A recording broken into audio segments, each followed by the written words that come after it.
Britannico 1986. This video is purely for entertainment and does not infringe on copyrights or laws. The rights to the novel and image belong to the original author. We do not claim ownership. Don't like waiting and want to listen to this fanfic in full now?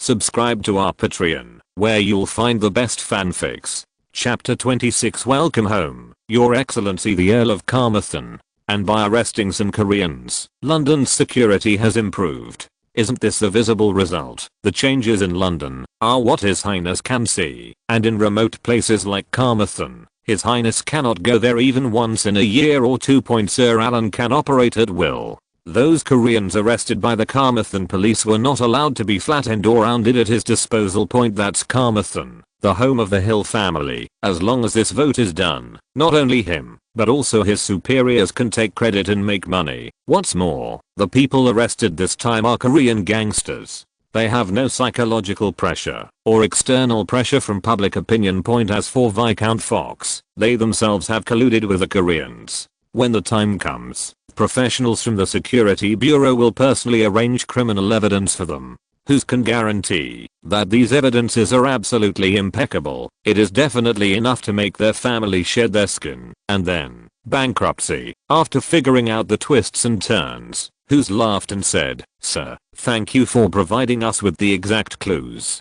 I think I know what to do next." Haha. Alan smiled, narrowed his eyes slightly, and stared at Who's without speaking. Feeling that the atmosphere in the car suddenly became cold, Who's was stunned for a moment, then suddenly came to his senses, and secretly said, "Damn it." Immediately afterwards, Who's quickly made up for it. "Your Excellency, I wonder if I can go to your manor to visit you personally in the future? I think there will be some stolen goods by then. As the provider of clues, we need you to confirm it in person." Haha. "Mr. Who's, you are indeed the pillar of the empire. You are welcome to visit the Hill family manor at any time." "Shithao, give Mr. Who's my business card." Alan's laughter was much more sincere this time. "What is stolen goods? Sometimes, it may be an account book, a real estate procedure, or even a small note. But sometimes, money can also be considered stolen goods, such as the pounds squeezed out of the hands of those Koreans." And Who specifically stated that he would visit the Earl with the stolen items and ask the Earl to personally confirm whether the stolen items were evidence. This meaning is very obvious. People are not forgetting to dig wells when they are ready. This is what our British Security Department should look like. Who's caressed his heart without leaving a trace. The man in front of him was the real nobleman. He almost forgot that Lord Alan had been talking to him for a long time, talking about plans, and telling him the truth. What was he doing for? Is he doing it for dang? He does it for money. There is no benefit. Why is he bothering to do it? Doing charity. Who's didn't know exactly how much stolen could be collected in this operation, but it must be at least £1 million. Right. After making so much money, I should give a share of the profit to the gentleman in front of me. This is the rule. In this way, both parties have a basis for joint cooperation, and there may be opportunities for continued cooperation in the future. Now that everything has been said, the atmosphere in the car has become lively again. "Sir, I think that's enough for today. Thank you very much for your cooperation. It's time for me to get off the car." "Okay. Shithao, pull over." Alan was not polite to him either. Even though everyone had said so much, it was only a verbal agreement, and they had not made it clear on the surface. We are all smart people. If we understand some things clearly, everyone will know it. I, dang, like to be subtle and don't like to be straightforward. After Who's got out of the car, he held his briefcase in his left hand and quickly ran to the right rear side of the Bentley. Although he was separated by the window glass, he still had to follow the proper etiquette. He actually hates getting along with nobles. This group pays great attention to this kind of etiquette. If someone doesn't do it well and is pointed at the nose and criticized, he has to consider himself unlucky. "Your Excellency." Walk slowly. Who's put his right hand on his chest and bowed slightly. With a slight rubbing sound, the rear window slowly lowered, and Alan's unusually handsome and slightly indifferent face appeared in front of Who's. "If you need to contact Carmarthen police, you can go to Officer X, and he will cooperate with you." "I understand. Please forgive me, Your Excellency." Who had just raised his head quickly lowered his head again and saluted Point. After saying these words, as the car window closed again, the Bentley started slowly and drove away. Cole turning his head to look at Bentley, who was slowly disappearing from sight, who's exhaled and straightened up slowly. Point, the last words of His Excellency just now also confirmed his guess. Carmarthen is such a beautiful place. Point, but this has nothing to do with him. He just needs to do what he should do. The sound of horns and brakes brought Hughes back to his senses. He looked at the car that had just stopped in front of him, smiled slightly, and opened the backseat door. Hey, Hughes, why did you come down so quickly? Is that gentleman difficult to get along with? No, it's very easy to get along with, Jack. We have a big job this time. A very big job. As Hughes spoke, he subconsciously touched the collar of his shirt and smiled. Master, we're home. Zaro. Shitao looked at the gate of the manor that was just around the corner and the two neat rows of people outside the door. He braked lightly before waking up his young master. Well, I don't know if it was a mental illusion. When I went there, I slept in the car on the way and felt sore all over. But after I slept on the way back, nothing happened when I woke up, and I was even a little excited. Point finally arrived home, looking out through the car window. Near the entrance of the manor near the roadside, a huge wooden skull was painted with an orange background, and the lower part was fixed on a thick iron rod and inserted into the roadside like a large mailbox. Point, there were some colorful candies in the skull's open mouth. Point, after frowning slightly, Alan remembered that this thing should be the special version of the pumpkin sugar box at home, right? Stone. Is it Halloween? Yes, young master. Today is October 31st. Welcome home, His Majesty the Earl of Carmarthen. Bentley stopped at the gate of the manor. Butler Hooter was wearing a very formal black evening dress and a beautifully trimmed mustache. He stood at the gate of the manor with a smile on his face and stopped the car and opened the door for Alan himself. Point, there are two queues on both sides of the door. On the left is the male servant and on the right is the maid. Point, is there a sense of ceremony for the new owner to officially enter the home? Very well done. Point, Alan, who had just gotten out of the car, stamped his feet, straightened his shirt with both hands, and glanced around the two rows of servants before finally focusing on Butler Hut. Well done. Thank you, Hooter. Master, from today on, you will officially become the new master of the Hill family. This is what I should do. Did your interview go well today? Alan nodded, clasped his hands behind his back, and looked at the wrought iron gate in front of him. Standing here so formally today, the manner that he used to dislike slightly now seemed inexplicably pleasing to the eye. The voices of men and women intertwined, although it was not neat. But as Alan moved forward, the queues of servants on both sides shouted rehearsed slogans. Welcome home, His Excellency the Earl of Carmarthen. October 31, 1986. Evening. Point, All Hallows Eve is the ghost festival in the West. Point, after more than a month, the Hill family's manor welcomed their new owner, Alan Hill. Point, the first volume is completed, and the next volume officially begins to revive the family business. I don't know the rhythm of this volume. What do you guys think? Is the pace slow? I can't write a story that's full of conflict right from the start, and that's too fast paced. Point, this book just wants to be steady and eloquent. Point, this is my first time writing about a Western subject, so as long as it is not a direct personal attack, I will read other opinions. Please bear with me. Chapter 27. The first sword on the shore is to kill the cook first. Accompanying Alan all the way into the main hall, Hooter asked casually and happily, "How is the lunch today, young master?" Many nobles may never have the opportunity to have a meal with His Highness in their lives, but you. Not only are the procedures for inheriting the title, His Highness personally issued it, and on the day of inheriting the title, you can stay and have a family dinner with His Highness. As a relatively traditional housekeeper, Hooter felt that it was definitely a good thing for the young master to receive such treatment when he inherited the title. No matter what the reason was, the result was good.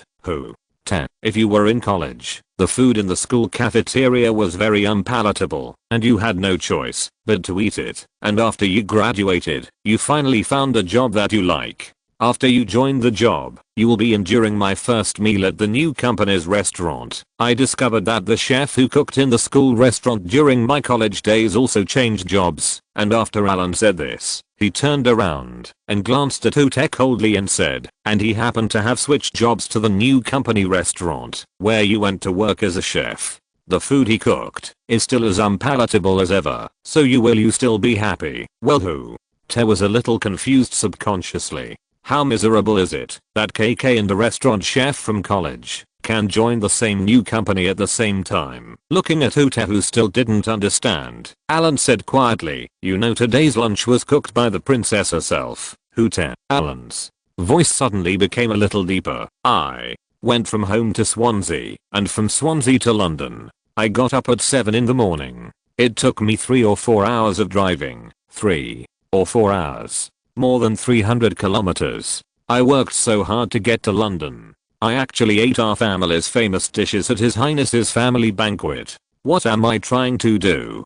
Hute seemed to understand a little and asked weakly, "Master, are you talking about the one in the Field of Hope?" "Yes. That's the dish. The princess made it herself. I held my nose and ate some, and she asked me if it tasted like home." Alan stared at Hute and said, "That's right. I can't remember it. If you don't tell me, you go and call old York over now, immediately. Immediately. Why didn't I see him at the door just now?" "Master." York's sighs. He was a bit disharmonious standing in the queue, so he was preparing dinner in the kitchen and didn't come out. "Go. Call him." "Yes." Alan glanced at Ute, who was trotting to the kitchen to call for someone, then walked to the large sofa in the side hall and sat down. He originally wanted to stay and communicate more with Charles at noon today, but the princess's hand-prepared dishes for him disrupted his plan. For a person who has just lost his father and eldest brother, what could be more thoughtful than cooking him a traditional famous dish of their family? In the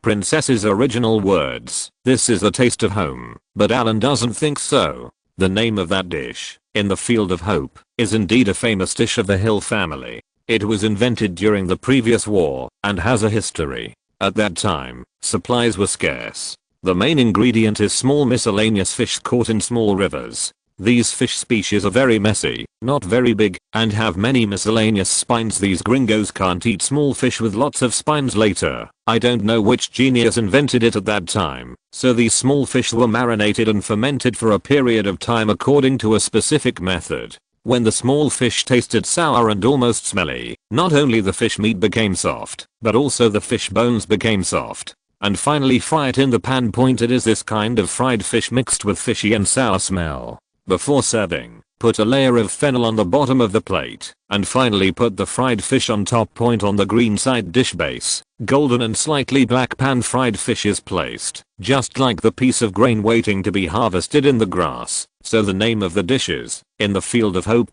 It can be regarded as an enhanced version of famous British dishes. Looking up at the stars. As for this dish, all the chefs in the Hill family know how to cook it, but what about the princess? She learned this dish from her grandmother. The princess's grandmother. He is from the Hill family. Alan leaned on the sofa and stared at the ceiling of the side hall. He traveled more than 700 kilometers back and forth today, went to someone's house, and had a particularly unpleasant lunch. One of the dishes was even more unpalatable, and this dish was specially prepared for him by the princess. So, he had no choice but to ignore his conscience and reluctantly take 2 bites. He also had to praise the princess for her good cooking skills and her mother's respect for the world. It's not that Alan is squeamish, it's mainly the taste of this dish. The sour smell mixed with the taste of fennel is really hard to put into words. Being asked about today's events by Butler had brought back Alan's painful memories in the past few years, since he traveled back in time. Everything else at home has been fine, except for eating. He was eating very poorly. The old Earl is a very traditional Englishman with a very stubborn character. He can take care of everything else except food. The family does not lack the money, so they can hire a cook to cook for their youngest son.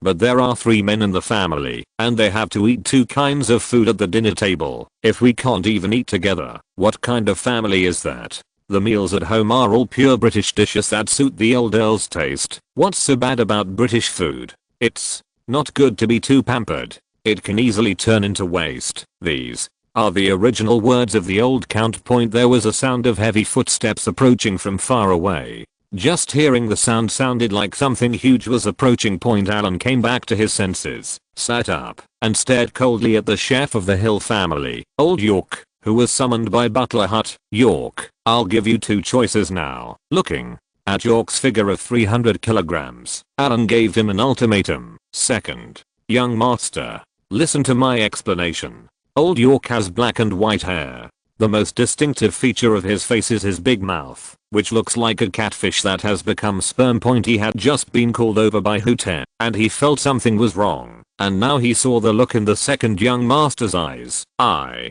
don't want to hear your explanation. Now, first of all, I don't care what method you use to get me two Chinese chefs in a short time. Your position will remain unchanged from now on, but you will only be responsible for the purchase of ingredients. No responsible for cooking. Second, I will send you to China. You will go there to learn cooking skills for 2 years and then come back to be your chef. Now, give me your choice. As the saying goes, the first sword you strike ashore is to kill the person you love first, but Alan is different. Now he has the final say in this family. He has put up with this cook, who can only cook British home-cooked food, for a long time. Now, Hootie reminded him that he had to kill the cook first. Everything else would be wrong, but Alan really couldn't bear to eat this. Second, young master, I will not go to China. Okay. Alan raised his hand and looked at the time. It was only after 6 o'clock. It's still early. You should go back and pack your things and leave overnight. I will be waiting for your good news. After listening to Alan's arrangement, York looked helplessly at Butler Hut, who was standing beside him. Hooter saw York's eyes and glanced at the gate, feeling helpless. No, second young master, I will go now. If you're listening to this novel on a channel other than Fanfic World, it means they downloaded and uploaded it without effort. We cordially invite you to visit our channel, Mundo Fanfic Novelos. There you'll find the original version of this story, and you can explore many other novels of various genres. We're waiting for you to immerse yourself in a world of incredible novels. Chapter 28 Dilemma. Watching York dragging his heavy footsteps away, Hooter took the scented tea brought by the maid, walked slowly to Alan and said, Master, you want to persuade me? No, you are an adult now. This home is all decided by you. I want to tell you about your itinerary and arrangements these days. Good. Alan took the scented tea and took a sip, then resumed his lying and sitting position and slumped on the sofa. In the afternoon, before you come back, I have made an appointment with Professor Martin from the Paris Academy of Fine Arts. After he has taken care of the things at hand, he will come over next week to paint your portrait. Alan sat up again and glanced at the side hall on the other side of the hall. That side hall is a small showroom. Inside, there are mainly several representative things of the Hill family from various periods. Old objects such as swords and armors, and oil paintings of frontal portraits of successive earls of the Hill family are hung neatly on the wall of the entire side hall. Guests who come to the house for the first time will be taken to this exhibition hall by the host to briefly introduce the family history and let the guests see the heroic appearance of the earls of the past generations. But what age are we now, and are we still painting oil portraits? Alan pondered for a moment and said, can't you just take a photo and hang it up? Hooter looked helpless. Is this because he is ignorant? Master, photos are not impossible, but oil paintings can arrange details such as background, clothing, postures, accessories, etc. at will. Pure photos are not as effective as oil paintings, and photos are not conducive to preservation.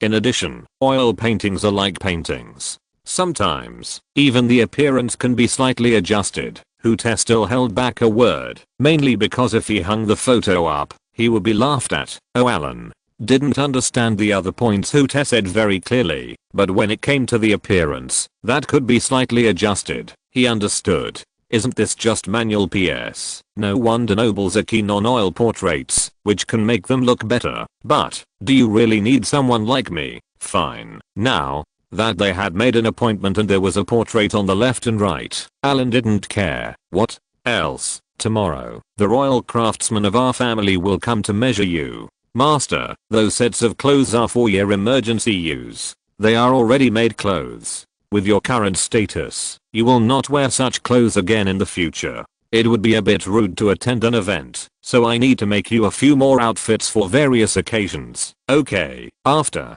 Hooter finished talking about the two itineraries, he straightened up slightly and stood next to Ellen silently. I'm going to take a shower first. Hooter put the asset information marked with red marks last time in my bedroom. I'll take a look at it later. With such a big living person standing next to him without speaking, Alan felt particularly uncomfortable, so he found a reason to turn around and go upstairs. Second, young master, it's time to change your feet, the maid reminded Alan softly. Okay. Putting down the information in his hand, Alan rubbed his eyebrows, took back his left foot, then lifted his right foot, and placed it on the small soft stool in front of the sofa. He had just come back from taking a shower. The maid was trimming his toenails while he kept reading the information point. Although the information marked in red is nominally withheld by the bank, it is intended to be temporarily withheld. Alan's thinking at the time was that if he couldn't pay the inheritance tax, all of these properties would be paid to the bank, saving him further trouble.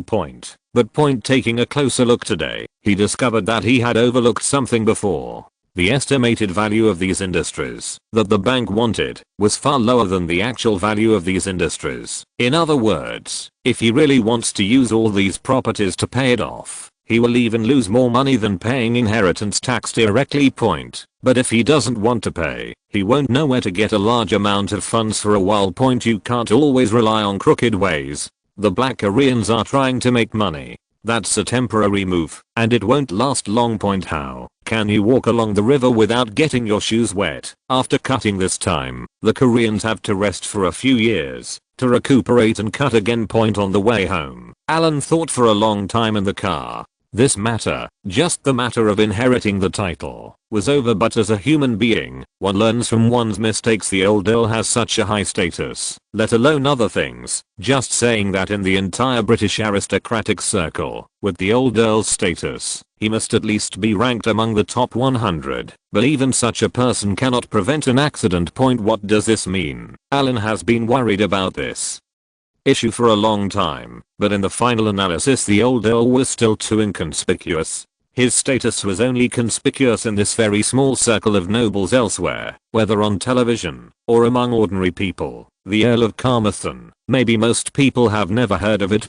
The old count's reputation is completely false now. Just like this time, the person is missing. As long as the official does not report it, the outside world will not know. Maybe one day when Alan becomes famous, everyone will find out. Oh, it turns out that there is an Earl of Carmarthen whose fiefdom is in Wales. That's all. For Alan, he felt that there was a sword hanging over his head, which made him very uncomfortable and extremely insecure. Facing a superior person who didn't know whether he had any ill intentions towards him. He didn't want to be like the old count, who left in an unclear way. Until just now, Alan finally thought of how to temporarily solve this dilemma. In his original world, there was a Russian boss who once faced a situation similar to Alan's now. But that man's approach was smarter. He first left Russia and came to England. Then he spent a lot of money to buy a Premier League football club. After just a few years of massive financial operations, not only did he manage his football club, but the Russian boss himself also became famous because of his heroic actions at that time. Many British and other Europeans also laughed at others for being stupid and rich. But after careful calculation, Alan discovered that this man also had a plan for doing this. Money is spent, fame is earned, and with fame, influence becomes greater, and then those people who are watching him from behind no longer dare to act so unscrupulously. The main reason for this is fear of bad influence. Just because the Russian boss is becoming more and more famous every year during the transfer period in major European leagues, he will invest heavily in the club. Every operation will bring him greater fame and influence, and in turn, he will be safer inspired by this. Alan thought, could he imitate this big man's model and do something? Second, young master, it's done. Do you need anything else? Okay. Mary, you can go down and rest first. Okay. As the maid gently closed the door, Alan subconsciously knocked on the side armrest of the sofa with his left hand. With his current financial resources, He'd better not even think about buying a Premier League club. What's more, it's 1986 and the Premier League hasn't been established yet. And he doesn't know much about football either. Are there any other projects that cost less and are cost effective? It can not only make me more famous and have a certain influence, but also make me look harmless and even a little bit unmotivated. Chapter 29. Does my young master want to film? Alan rubbed his chin. Such a request seemed a bit difficult. First of all, he is currently in dire financial straits. Even if a sum of money comes in after a while, he still has to pay inheritance tax. He also has to consider future development needs and has limited funds. Secondly, he doesn't want to get involved in areas he doesn't understand. Otherwise, if you don't understand anything and get scammed, you won't gain fame and your money will be gone. Then the fun will be great. Only if you succeed can you earn fame. If you fail, how can you still be famous? If he becomes the laughing stock of the whole of Great Britain, it would be fine. If he doesn't deserve such fame. Alan was thinking more deeply. He also wanted to find a project or industry that could involve the factories at home. Even if it didn't work, it would be complementary to the factories. He couldn't just leave these factories alone, right? But factories such as wool products factories, food processing factories, tinplate processing factories, and radio manufacturers. These shabby factories on the streets, what prospects do they have for development? Even if you put all these things together, it seems like you can only find a film and television product to advertise, right? Film and television works. Alan clicked his fingers. This seems to be a bit confusing. When it comes to making movies these days does not mean that you have to be a big production. Small productions also have small production methods, and don't underestimate filmmaking. It seems like the final product only has one roll of film, but it involves many items, including actors, equipment, logistics, food, clothing, housing, transportation, filming locations, etc. With so many projects involved, as long as the operations are done well, a simple project like making a movie can be turned into a large complex project. As long as the scale of the project increases, the money will be very maneuverable. But with so many benefits, what's the only difficulty? Alan, doesn't have any tricks. He doesn't have any gold fingers. It seems that my memory is better, but film and television works look simple. Sometimes, even if you have the original film in your hand, even if you are given the original cast, and you want to make an exact replica of the film, it will basically not work possible. What's more, it's not easy to find all the original members, because of time and location issues. Although Alan had been in this field in his previous life, he had thought about taking this path again before. But the era he lives in now is different from that of his time. Nowadays, we don't even have advanced digital equipment to shoot movies. That's proper film shooting. It was much more difficult than the domestic film and television environment he was familiar with before. There is no golden finger, and the current industry environment is difficult. Which movies to make, and scripts are also problems. Think of this. Alan rang the bell. Bang, bang, bang. After 3 gentle knocks, the maid opened the door, glanced at Alan on the sofa and said, "What can I do, master?" Ask who to come over. Okay, what? Master, you want to make a movie? Who? Te had just sat down on the sofa, and before he could take a breath, he stood up suddenly again. Here, don't you consider finding a university to further your studies? Filmmaking is not suitable for your status. Going to college. Study. Alan looked at the excited butler Hut, a little confused about his brain circuit. Now that I have obtained the title, you want me to stay with a bunch of brats and go to college, study, learn shit. Whoever wants to go will go. Who? With the current situation at home, can I still go to college with peace of mind? There are so many things to deal with, so many factory problems that need to be solved. How many people's livelihoods are affected by this? You ask me to leave this behind, go to college without caring about others? How can I feel at ease? This who? Ted didn't know how to answer for a moment. Are those civilians so important? At worst, the factory will be gone if it disappears. as long as the young master completes his further studies and finds a relationship with his highness, whether he returns to the navy or finds a job in an idle department. Isn't this better than making a movie? But looking at his young master's compassionate expression, he was a little shaken. Master. But this is making a movie. This, who? 10. Even you think it's a bit unseemly for me to make movies, but why do you think so? Is it because no one in the aristocracy is engaged in this humble entertainment industry? But thinking about it differently, if I engage in this, does one line also mean some kind of advantage? Alan stared at Hute, but what he said made Hute stunned. This Hute frowned and thought about it. According to his young master's thinking, it seemed to be the same point. The aristocrats of Great Britain are basically very low-key except for the royal family. They have little contact with ordinary civilians. Even if each family has various industries, most of these industries are concentrated in real industries such as manufacturing and entertainment. There are really no aristocrats. Even if there was something Hute didn't know about, it was probably hidden behind it. The main reason is that nobles do not like this kind of industry that requires publicity. Now, if Alan insists on making a movie, it seems that it is not impossible. Moreover, you are an earl and now you are developing in the entertainment industry. This is simply a dimensionality reduction blow, although I don't know why Alan wants to enter this industry, as long as he wants to, just based on Alan's identity. Is there anything in the entire British entertainment industry that he can't do? Those actors and actresses, if they were invited by a count to star in a movie, would they refuse? Master, do you have any knowledge of this industry? We don't have the resources or talents in this field. Who?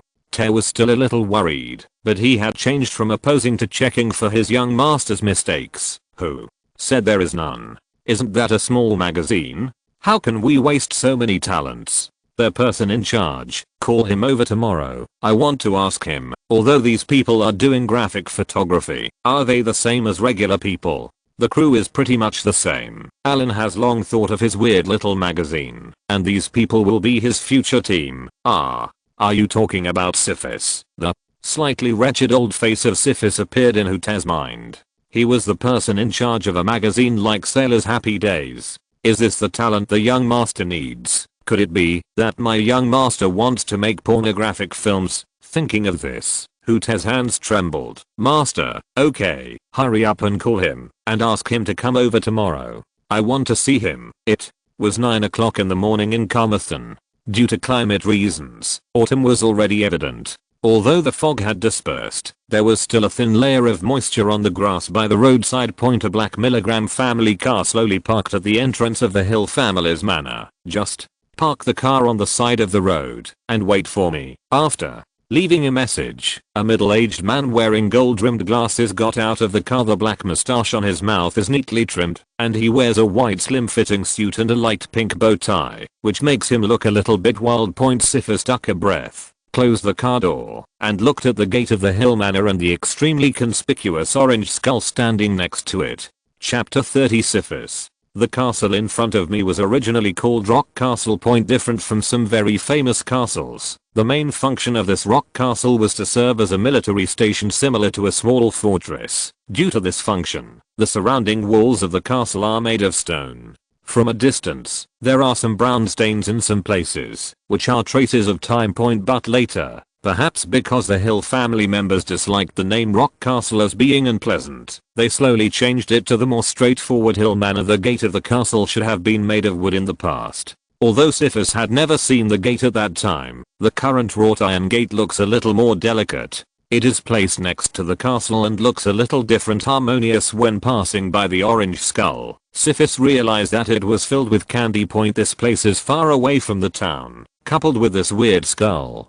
Although last night was Halloween carnival night, let alone children here, even some adults came here in the middle of the night and saw there's such an atmosphere. You don't have the courage to come over and get candies, right? There was even a hint of morning mist left on the packaging of the arranged candies. When Syphis passed by, he took out a few candies with colorful packaging and stuffed them into his pocket first. Finally, he picked up one, peeled off the outer packaging, and stuffed the candies into his mouth. Since I happened to be lucky enough to see the candy box at the entrance of the Earl's Manor today, take one and try it. Vomit. As Soon as the candy was put into his mouth, a strange smell mixed with spicy taste came from Sifis' throat and then into his nose. Finally, the spicy taste went straight to his forehead. Sifis was about to spit out the candy, but when he raised his head, his eyes met the concierge who opened the door. Hello, I'm Sifis. Butler Hut asked me to come. His Excellency the Earl summoned me. With a burning sensation in his throat, Sifis held the candy in his mouth, suppressing the burning sensation, and introduced himself to the concierge. Phew. People can get used to eating this kind of candy. If you don't like it, you can spit it out. The old concierge looked at the middle-aged man who was dressed like a slut outside the door with strange eyes, and gave him a pertinent suggestion. Pooh. After hearing what the concierge said, Sifis spit out the candy very decisively. Well, actually, this candy is quite delicious. I just thought that I will see you soon, so it would be rude to eat candy in front of him. Okay, no need to explain. Come in. Okay, thank you. Sifis nodded and bowed his head to thank the concierge, then took out another candy from his pocket.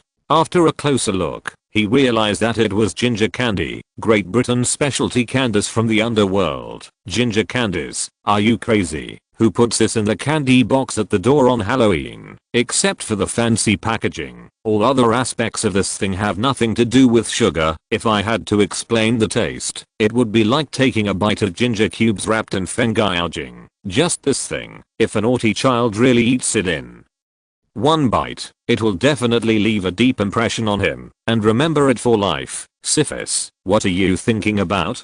Come here quickly. Oh, good morning, Butler Hut. I'm not late, am I? When Sifis saw Butler Hut calling him at the door of the hall, he quickly stuffed the ginger candy back into his pocket and jogged to the front of Butler Hut. Your Excellency is measuring your body.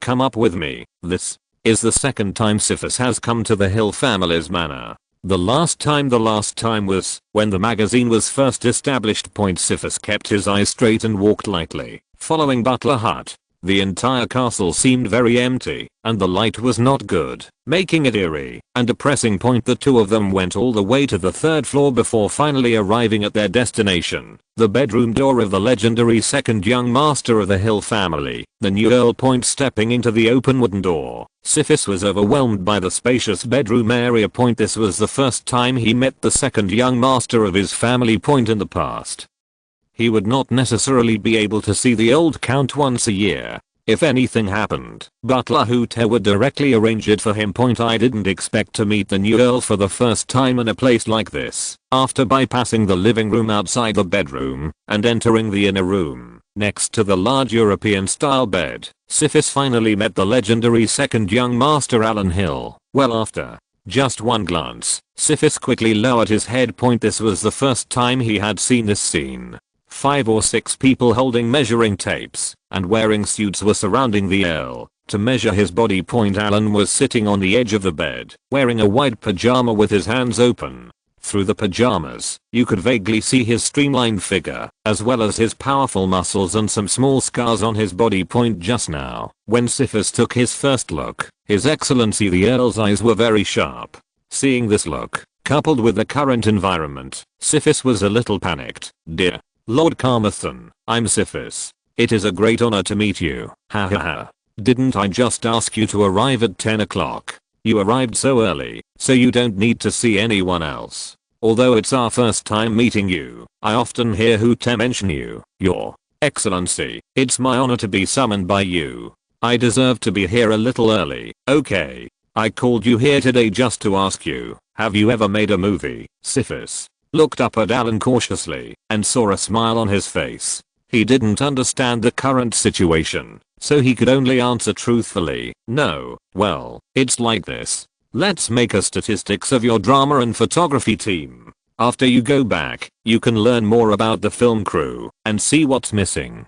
Based on the size of an ordinary crew, what manpower and equipment are needed, and submit the list to Hut. You will be the leader of this new crew from now on. Do you want to invest in a movie project? This sudden arrangement made Sifis a little confused. It's not just an investment, but I want to shoot it myself. You want to make a movie yourself? Sifis Didn't know what the second young master's filmmaking had to do with him. Your future responsibilities can be understood as deputy director, responsible for assisting me and passing on my requests. Sir, may I ask what type of movie you plan to make? Although he has never made a movie, SYNOPSIS still knows a little bit about the process of making a movie. He is afraid that the heir is playing tricks, that is, messing around. There is nothing. With a small team of two-dimensional photographers and a few more people, can we make a movie? Don't worry. It's what you're good at, otherwise, why would I need you? At the request of several tailors, Alan stood up and changed his position. A shoemaker in charge of shoemaking squatted on the ground, brought over a small bucket filled with unknown liquid, and motioned for Alan to put his feet in. Sir, this is for making foot molds. Chapter 31 Bribery. According to Huth, the craftsmanship of these craftsmen is absolutely trustworthy, no less than that of the tailor hidden in the market in London, who specializes in making clothes for the royal family. Alan remained skeptical about this statement. It was not like he had never experienced this kind of thing before, so it was just so, and he didn't feel much better. But this time, after a simple measurement, Alan first felt something was wrong. Just for the production of a single foot mold, it needs to be divided into sitting and standing postures according to the different forces on the feet in different postures. The fixed foot models are also different. It is said that this can better observe the stress points of the foot muscles, so that more comfortable shoes can be made, based on the differences between the two models. These treatments are different from before. After the 1-hour measurement was over, Alan stood by the window and glanced downstairs. From his position in the room, he couldn't see the gate of the manor. He could only see the side point, and because the functions of this kind of castle are different, the windows were not that big in the previous design. If you want the floor-to-ceiling windows and viewing balconies of modern buildings, don't even think about it. SYNOPSIS, I'm here, Your Excellency. I'll give you 3 days to make a plan. If I need to recruit new employees, you have to come up with a preliminary plan for me, especially screenwriters. I need at least 2 screenwriters, and they are more targeted screenwriters. There are writers who have experience in emotional and love novels will be given priority. In terms of gender, at least 1 male and 1 female. SYNOPSIS glanced at His Excellency the Earl, who was standing by the window without turning his head, and felt that his request was a bit strange. What the hell are these requirements? Well, Your Excellency, I'm afraid it won't be easy to find all these people in such a short period of time, so this is an advanced plan. After I need you to make a plan, I will then arrange the manpower to do the work reasonably. Do you understand? Understand? Alan turned his head and glanced at SYNOPSIS. The dazzling pink bow tie on this guy's collar looked awkward to him. Bring your plan to the meeting in 3 days, and don't let me see your weird tie combination next time. Yes. Then, Your Excellency, I will take my leave first. Watching SYNOPSIS cautiously leave the bedroom, Alan slowly walked to the small table in the bedroom and pulled out a manuscript paper from the drawer. There are some words written densely on it, but with a lot of modifications. It looks very messy. This is the preliminary plan he made last night. Why did Alan insist on filming the movie himself? In addition to his ability to do this kind of work, this is his biggest disadvantage now. He can rely on his memory to recall some film and television works and write an outline of the story, but he cannot cover every detail. Here we need to find another screenwriter to fill in the lines of the script for him. After the script was formed, he knew what kind of picture he wanted. Under such circumstances, why not start shooting it himself? If he were to find a director from outside to shoot, he wouldn't know what his capabilities were. Could such a director be able to produce the film and television works he needed, based on his secondary processed script? What if the result is not satisfactory? After taking the photo, shoot it again. How can he have so much time to waste? Besides, his current funds do not support him to do this. Talking about this film and television project, Alan decided to go big. In modern business practices, if you want to make money, you must make quick money. Where should you start? Except for those that are extremely risky and illegal. Among the remaining legal business methods, relatively speaking, children and women are the most profitable, but making this kind of money often comes from the real economy, such as toys, maternal and child products, cosmetics, jewelry, luxury goods, etc. Alan doesn't have time to do these things now. This is something he can't do in a short time point. But can we make money from these specific groups with nothing? Able. It's just that the method is a little shameful point for this plan. Alan didn't even have a good rest last night, just to think of a countermeasure. How to package his new and shameful plan in a more noble way, and it wasn't until just now that he saw Syphis's pink bow tie that he was inspired. There is a saying called caring for special groups. As long as this reason is involved, there are many things, even if they seem very improper, but after being packaged by this reason, people can't say anything. Alan is going to use this reason to reach out to a special group that is easily ignored in Britain. Widows, divorced middle-aged and elderly women. These people are the target group for him to cut leaks this time. At 2:20 in the afternoon, beside a creek a few hundred meters away from the Hill family manor, Alan sat on a deck chair set up by the creek, crossed his legs, and took a nap with an introductory psychology book on his chest. "Master, your guest has arrived." The sound of the small stone sounded, and Alan turned his head slightly and saw the unlucky duo, Hurt George from the Noble Affairs Department and the middle-aged man. "Haha, we meet again, Mr. Hurt, and this gentleman. You didn't introduce yourself last time." The middle-aged man's face looked a little ugly. It had only been a few days. Didn't he introduce himself last time? Obviously he was almost shot to death before he could even introduce himself. If Head hadn't pulled him, he might not even be standing here now. The middle-aged man bent down and saluted with some reluctance. "Sir, it's a pleasure to see you again. Just call me Fritz." Fritz Woodard. Aha. Alan sat up and looked at the two people. This time, he completely lost the unruliness he had when they first met and stood in front of him honestly. "Do you know why I called you here this time, Your Excellency? You didn't collect the inheritance tax, did you?" Fritz smiled cautiously. Alan glanced at this idiot with an expressionless face, not wanting to talk to him. He looked at Hurt and said, "Hurt, I remember that your Noble Affairs Department has an obligation to help the nobles handle some things, right? For example, business matters."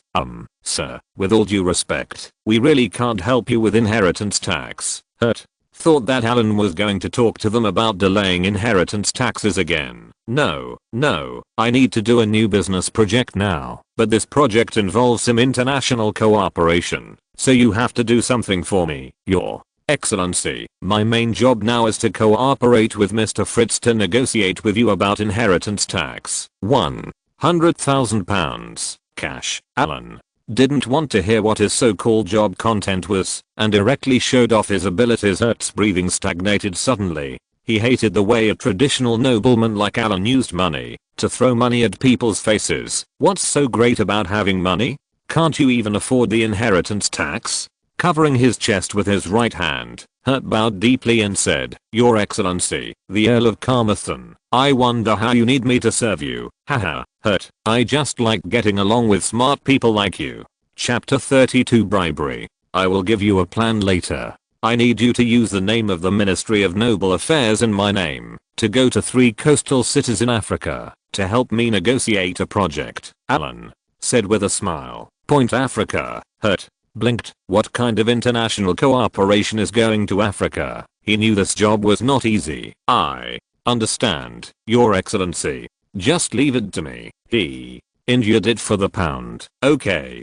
Shitao. Take Mr. Hurt to have a cup of tea and pick up the plan. By the way, Alan admires people like Hurt who know current affairs very much. When a person spends a lot of money to buy you, if he only gives you a simple job, then there must be a trap. Only things that are difficult to handle are worth spending a lot of money on." Obviously, Hurt understands this truth. It was quiet again by the creek. Fritz looked at Alan, who was silent and couldn't help but said, "Your Excellency."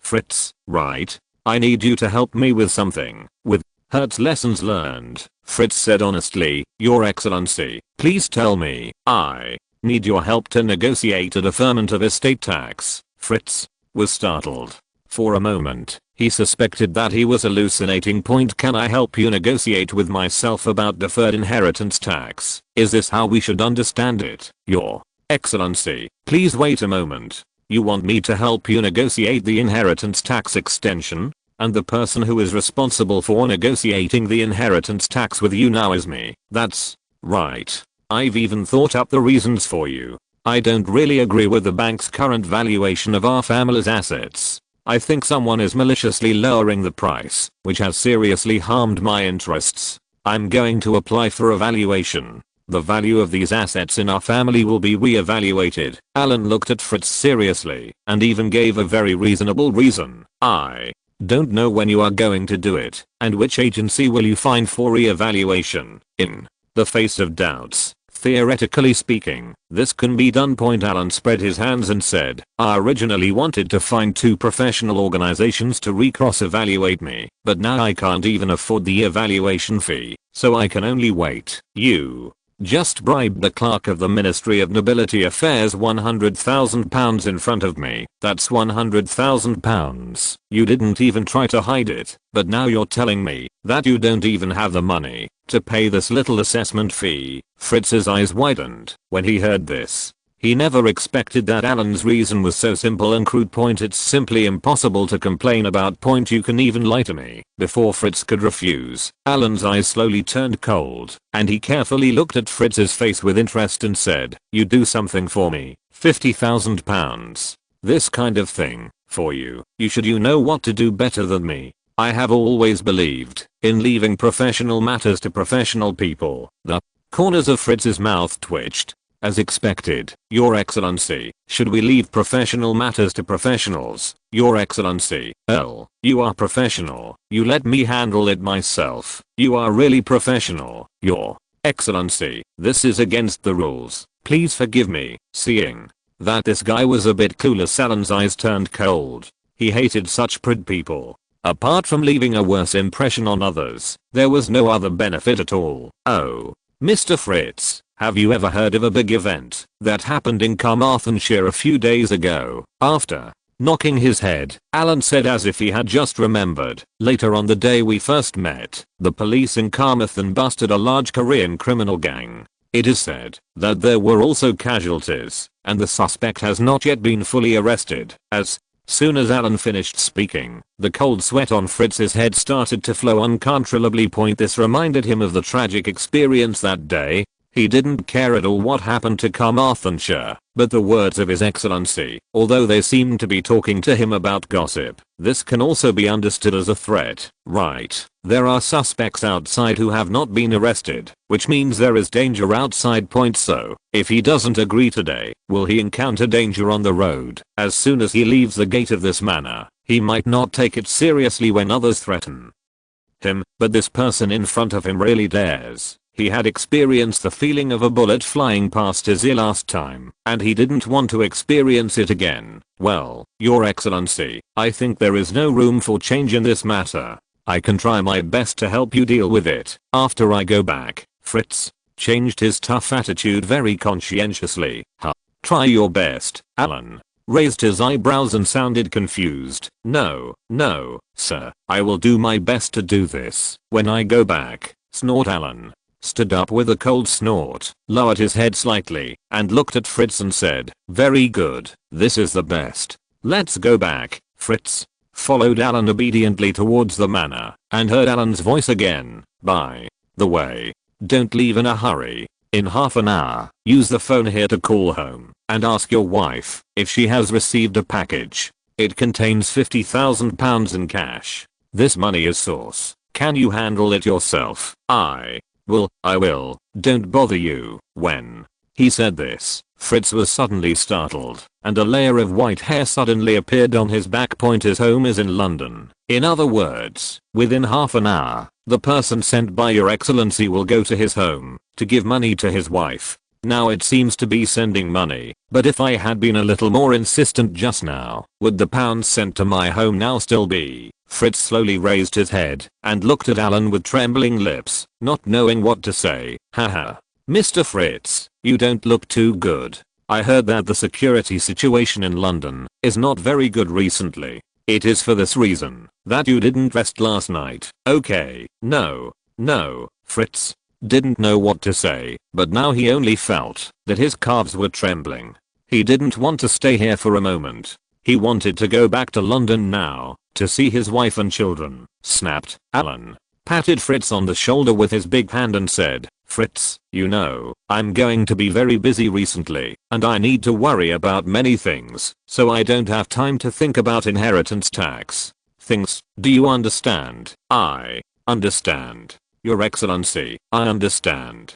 Don't worry, I will drag it according to your request within a short period of time. Fritz's tone this time was extremely firm, and his attitude was very good. 3 days later in the Hill Manor, in the conference hall on the first floor, the manor has not been as lively as it is today for a long time, and there are dozens of guests sitting in the entire conference hall. In addition to Cephas from the magazine, these people also had several extremely fierce looking people. From their sitting postures, they looked a bit like veterans. Butler who smiled and greeted the servants to bring tea, and several male servants moved an old-fashioned slide projector and placed it on the conference table. These days, there are no high-tech gadgets like PPT on laptops, so we can only use this kind of projection slides on top. Chapter 33 Foreign aid is coming. The few people who looked like veterans gathered around and whispered quietly. They seemed to be visiting this kind of place for the first time, and they were both curious and cautious. The few people brought by Cephas were much better. Although many of them were visiting this kind of place for the first time, they are from a magazine. Considering the content of their magazine, what kind of scene have they not seen before? But in general, nobles are far away from most civilians. Especially the real nobles who live in such old castles are still very mysterious to civilians. Some people may have seen a lot of the lifestyles here from novels, storybooks, or even film and television programs, but now that I have entered this place and seen it with my own eyes, it is still very shocking. Except for the maid who was different from what I imagined.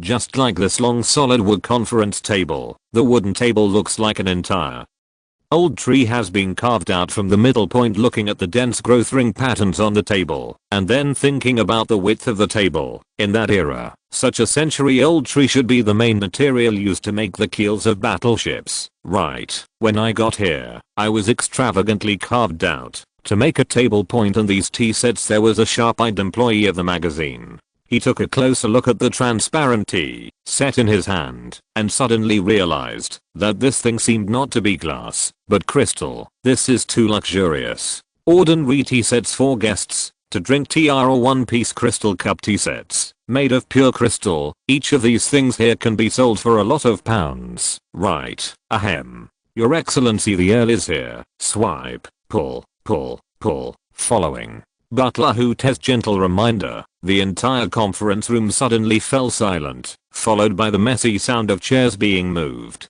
Although it was not orderly, everyone in the conference room stood up. Tap, tap, tap. The sound of footsteps approaching from far away made everyone in the conference room look towards the door. The one who came in first was a maid serving tea. Behind her is the owner of this castle, His Excellency the Earl of Carmarthen. Good morning, His Excellency the Earl of Carmarthen. Haha, we are all our own people. Sit down and sit down. No need to be polite. Alan smiled politely. It's not that everyone should salute when seeing a noble, but that such etiquette is only used after it is clear that the person you want to meet is a noble. And even the names of greetings had specific rules for ordinary nobles of the 3 major levels of knight, baron, and viscount. Just add a respectful prefix to the title. If you know the specific title later, you can also address it with the title, such as Dear Sir, Dear Baron, etc. And the title Your Excellency is at a higher level. The 3 major levels of nobility, knight, baron, and viscount, cannot be addressed by the word Your Excellency in formal situations. This is a title that belongs exclusively to senior nobles and is used for the 2 titles of Earl and Marquis. The subdivision here is that if a noble of this level has a fief in his family, he must also be called the fief, such as the Earl of Carmarthen. The Karmathan refers to the location of the fief point. This is also a reflection of statuses for the higher level ones, that is His Highness, and those at this level are dukes and princes like the Prince of Wales, or the Duke of Cambridge like Little William point. The separate title further up is Your Majesty point. This is the first level specific title point. If you are a civilian, it doesn't matter if you shout wrong, if no one is there to guide you. It's not a big deal in modern society anyway point, but in very formal occasions, or in aristocratic circles, or in situations like this where we are meeting for the first time, you can't call the wrong person, because it will be embarrassing. Usually, people like Alan would call him Master or Your Excellency, after getting familiar with him. This is fine, but you can't call him by his first name. That would be the most rude point. There is another situation where you can call someone by their first name, that is, if the other party does not reveal that he has a title, then it is not strange for those who do not know point watching the maid still adjusting the slides. The principle of this thing is to write the content on a small transparent card and use the principle of projection to enlarge and project it onto the screen in front of you. Point. It sounds simple, but debugging is very troublesome because the thing needs to be placed upside down and the position must be adjusted to face the curtain. Hahaha, doctor, I thought it would take a few days for you to arrive. Alan looked at a young man with short hair and a thin build. This was a doctor on the ship when he was serving point. Just so. My nickname is Dr. Alan. We have gone through the formalities since you left. They didn't make things difficult for us. As soon as we received your letter, we took the plane back. Very good. I came at the right time. I will give you the task in a moment. Alan then set his sights on another strong white man who looked and had a hairstyle that looked very much like a character from an arcade fighting game Gulai point. That is, the shirtless American soldier wearing camouflaged pants and with a blonde broom hairstyle. Old donkey, do you still remember your dream you told me before? Hearing Alan's words, the strong man nicknamed Leo Donkey was slightly startled. Then he looked at so many people in the conference hall and said shyly, "Boss, I was all joking. No, Alan, never like to joke.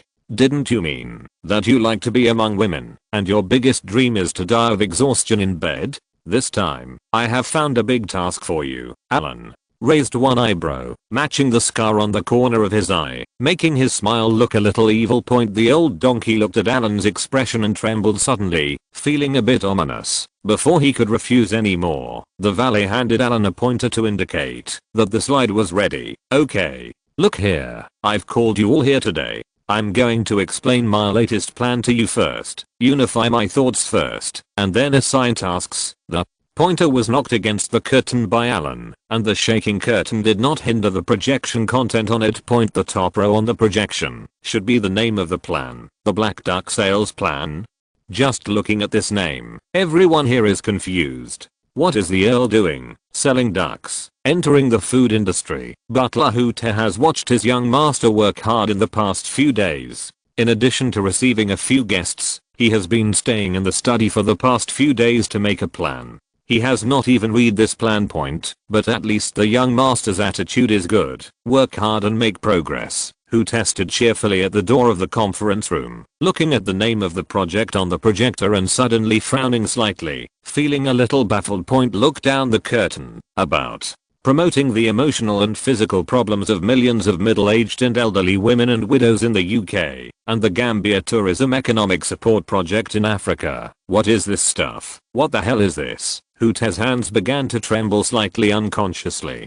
Chapter 34. 4 stages. Is this how you work hard to become stronger? People in the conference room looked at this slide version of the PPT plan and were a little confused. Point, mainly because this plan is really a bit at shudders. What kind of economic development plan is this? Alan didn't pay attention to Hooter standing at the door and gave everyone in the conference room a few minutes to watch the slide version of the PPT plan. Bang bang. Look here, everyone. Next, I'm going to talk about some details of this plan. Don't interrupt me when I'm talking. I'll assign tasks to you after I call your name. The pointer struck on the name of the plan. This plan is called the Black Duck Plan for short. I call this plan Black Duck version 1.0. This version 1.0 is divided into 4 stages: production, transportation, sales, promotion. These 4 major stages. First of all, the most important thing is production. What to produce? In the early stages of planning, I want to shoot a movie. This movie will be made into a product trial manual in the style of a travel promotional film. We must let our customers fully understand the content we want to express, the process and general experience of using the product. That is to say, for the movie, we want to make it look like a commercial. Alan, look deeply at Syphis today. This guy wore a black suit very honestly, and the bow tie was dark grey, not out of the ordinary. Very good. I will personally take charge of this movie and make sure everything is flawless. And with the customers attracted by the movie, it's your turn to take action next. Transportation is a link. Through the promotion of this movie, I will leave advertisements in the movie that link reality with the movie. And if our customers want to go to the Gambia to experience Black Duck, how should they go? Gambia has poor transportation, so this link is transportation. Alan turned his head, pointed at the old donkey with his pointer and said, "You old donkey, you go with shit out to find those shipping companies to discuss cooperation. There are only a few shipping companies in Gambia. As long as they are diverted by us for clients who want to come to the Gambia, every one of them will give me a commission on a per head basis. Not even a penny less. How should we negotiate? And how much should we negotiate? Do you need me to teach you? Need. Not when." The old donkey's name was Colt. He stood up quickly, grinned widely and said, "Don't worry, boss, the routes of those shipping companies happen to coincide with the routes we escorted before. If they dare to be disobedient, they will. The brothers on the ship will show them the power of the ship's guns." When Alan was serving in the Navy, their destroyer was stationed in West Africa and was usually responsible for escort missions along the west coast of Africa. It happens to coincide with the routes of several shipping companies that run routes to the Gambia. This is also the reason why Alan insisted on choosing the west coast of Africa. There are his own people there. In theory, they are the sheepdogs of this route. I'm usually very leisurely, and there is nothing wrong with me all year round. And now, who are you escorting? Isn't it escorting? Compared with Earl Allen, it is a small shipping company, unless you change the route. The captain is a human being too, and he will retire at some point. Compared with having a good friend with an earl, what is a small shipping company that runs routes to Africa? If you dare to be disobedient, just fire a few shots to scare me, and you will be honest. I, the British sailor, fight against evil, but this is an ancestral skill. Well, don't talk nonsense about naval guns or not. Just let them obediently pay for it. Let's work together for a win-win situation. Alan pressed his hand, motioned the old donkey to sit down, and looked at the doctor again. The doctor blinked, wondering what happened to him. "Doctor, after we prepare the preliminary plan, you will be responsible for taking people to Gambia to establish a small professional testing institution. Your main job will be responsible for physical examinations. We must fully consider the safety of our customers and employees. Every young Gambian man who wants to work must have a physical examination with you. The most important thing is that everyone must pay. Moreover, a physical examination is required every month. If they pass the physical examination, you will issue them a health certificate." The doctor's face trembled when he heard that he had to pay for a monthly physical examination. The cost of physical examinations nowadays is not cheap. "I have to come here once a month. How much does it cost? It's so cruel. It's not easy for those black people to make money." "Well, don't worry, I haven't finished talking yet. Including the wealthy customers we shipped from Great Britain, they also had to undergo physical examinations after disembarking from the ship. We have to consider the safety of Gambian practitioners." The doctor looked at Alan expressionlessly. "Are you considering the safety of those black practitioners? You're thinking of the pound. You are trying to exploit both sides." "Alan, the physical examination and testing equipment you mentioned are not cheap.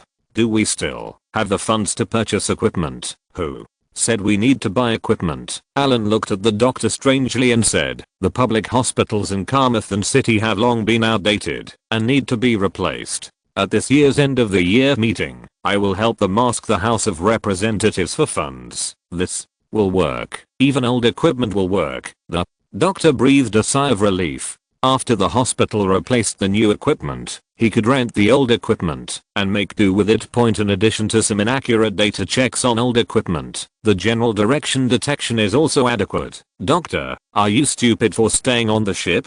Did I say that I would use old equipment for you? What I asked you to set up is a professional testing medical institution. How can you charge high medical examination fees if you are not professional? Equipment is not easy to calculate. What major? After the meeting is over, you can make a list for me. These machines are the equipment that Carmarthen City Public Hospital needs to update this year. The doctor nodded mechanically with a numb expression, indicating that he understood. Okay. Of the 4 links, we have already talked about the production and transportation links. Let's continue with the sales link, as for sales, the main part depends on the publicity effect brought by our movies after they are released. However, the movie's release time is limited, but our customers are unlimited. Syphis, I'm with you. When Syphis heard Alan calling his name again, he quickly stood up like the 2 people in front of him. Our videotape workshop is also affiliated with your magazine, right?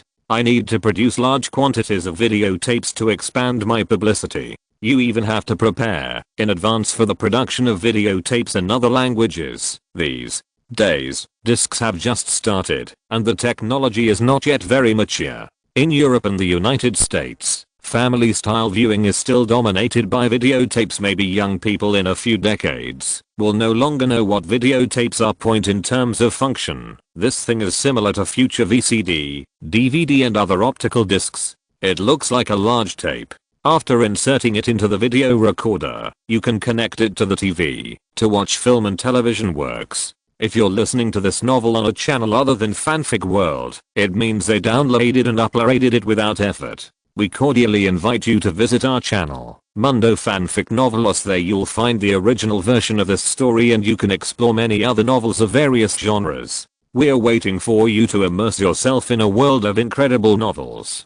Chapter 35. Don't engage in false propaganda. It's just that it's a bit bigger, making it troublesome to fast forward and rewind, and the picture tends to blur after being played for a long time. Through the supplement of videotapes, some middle-aged and elderly women who are too embarrassed to go to the cinema can watch movies at home and expand publicity. I understand, Your Excellency. I will start stocking up on materials when I get back. Once your movie is finished, I will speed up the production of videotapes. Very good. We have to count the total number of customers who come by shipping. After these people arrive in the Gambia, the local officials will give us an introduction fee based on the number of people. I have already arranged for this. I'm going to do it. He himself is still making preliminary preparations in London and didn't come today. Butler Hooter looked at the energetic young master standing by the curtain, his eyes a little straight. He never imagined that his young master's plan turned out to be this, and this eating scene. Whether it is customers or so-called commodities, he has to scratch a layer of oil. Capitalists will cry when they see this. He doesn't shave just once, he shaves every time. Whether they are his workers or customers, he has to shave both ends. Isn't this the modern version of triangular trade? This is almost turning into a one-stop industrial chain, with direct sales from manufacturer to customer. Butler Hooter's hands were already shaking so badly. Before it was over, he heard his young master starting to talk about the 4th step of his plan again. As long as this model is successful, we can start to promote it throughout Europe, and then follow the above procedures and steps, and repeat it in every country. As soon as Alan finished speaking, Butler Hooter took a few steps, and raised his voice slightly. Young master, you can't do that. Young master, the impact of this is too great. This plan will ruin your reputation. Young master, Alan looked at Butler Hooter, who was holding his arm with a look of despair on his face, and said inexplicably, who said it would ruin my reputation? Glancing at everyone in the conference room, Alan said softly, I'm only responsible for making movies. I'm here to care about the emotional lives of middle-aged and elderly women in my country. The purpose of this movie is also very simple. I hope they will not give up. In life, you must be good at discovering the beauty in life. As for other plans, Alan pointed to the people in the audience and said, the rest are done by them. We have so many small companies, and the legal person behind them is not me. You put them in separately, and do it under another name. I only want the reputation of making movies and everything else has nothing to do with me. So how can this ruin my reputation? This. Hute opened his mouth, not knowing what to say. He turned around and glanced at the other people in the conference room who also looked confused. They don't seem to understand the situation yet. I will provide you with the opportunity to work and make a lot of money with you. As for you, just do things for me. Now this plan seems to you to be a whole, but after you disperse, each group will only be responsible for individual tasks. In one aspect, to outsiders, your cooperation with each other is just a coincidence. All other actions are just the spontaneous actions of those customers. And if this plan is completed, Alan glanced at everyone in the conference room and said, the person with the best performance and the most positive attitude, I will give him a knighthood next year. Are you willing? As soon as he finished speaking, SYNOPSIS stood up suddenly and said loudly, Your Excellency, I'm willing. I'm willing to die for Your Excellency. Nothing else matters but the quota of a lord. This is too tempting for a commoner. In Great Britain, there are 2 fixed times every year, namely at the beginning of the year and on the Queen's birthday, when a group of lords will be awarded. These lords are divided into several levels, but no matter how many levels they are all regarded as the lowest quasi-nobles. Although it is not hereditary, it is the highest honor that ordinary people can have access to. Only outstanding people who have made special contributions to Great Britain are usually awarded this kind of award point. Although he didn't know how the Earl used this kind of reward, SYNOPSIS believed that he would not joke about such a big thing. Hahaha. Okay, the arrangements are almost done. Everyone whose names were just called should go back and prepare first. In addition, SYNOPSIS and Leo Donkey stay. People in the conference room exited one after another. The old donkey looked at SYNOPSIS next to him. He didn't know this person either. Then he looked at Alan, who was silent, and stroked his broom head with both hands. Said, Boss, is there anything else? Hey. Alan didn't rush to speak. He took the ashtray brought by the maid. He was a little tired after talking for so long. He lit a cigarette, threw the remaining cigarette case to the old donkey and said, He's the one you want to kill. SYNOPSIS rubbed his hands in embarrassment and said, Your Excellency, I can't help myself, you know. Hahaha. Those photography models over there, you organize them and then give them to Leo Donkey and ask him to go to Gambia to set up a cram school. Boss, what are you talking about? The old donkey didn't understand the situation yet. He wanted to be hacked to death. He and this SYNOPSIS had never known each other before. Also, what cram school? This is the manager of Sailor's Happy Time magazine. Haven't you always wanted to live your dream life? It's up to you this time. After talking about the shipping company, you go find a doctor. You need to take those women to select some Gambians with outstanding looks and talents and give them pre-job training, and you will be their instructor. Alan glanced at Leo Donkey. He had chosen this nickname himself. As for why he was called Leo Donkey, it wasn't because he had a stubborn temper, but because he had outstanding talents in a certain part of his body, which was similar to that of a donkey. So he was called Leo Donkey. Now the waist is reused. His Hill family does not raise idle people. Those old sisters who are not very good looking and even take pictures in magazines. Alan has long disliked them. Now isn't it time for them to shine? Older sisters are older, so it's not like they don't have advantages. They have rich experience and know a lot of things. Alan has always believed in the principle of leaving professional matters to professional people. Only women understand women better. So Leo Donkey takes these skilled elders to provide pre-job training to the young Gambians who are about to enter the workforce. In this way, the teacher is happy and the students are also happy. Alan does not engage in false propaganda. He doesn't want to do this kind of low-key thing. Even if the effect he wants to achieve in the movie cannot be achieved in reality, he still has to work hard in one direction and not to cheat his customers. Chapter 36 Dream Loan. Leo Lu shyly took over the job of training instructors. Your screenwriter needs to be in place as soon as possible. I need them to perfect the story outline I gave you, especially the dialogue. It is necessary to combine male screenwriters with female screenwriters.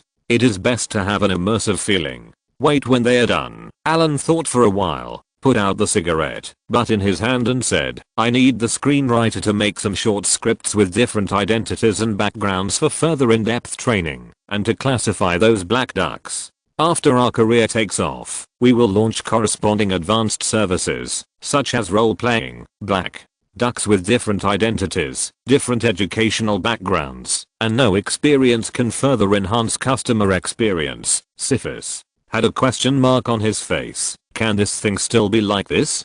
Is it possible to train a few black princes to become high-end African nobles? Swallowing, Syphis said cautiously, I will recruit people as soon as possible. Your Excellency, if the film and television screenwriter wants to do this kind of work, you have to give us time to adapt.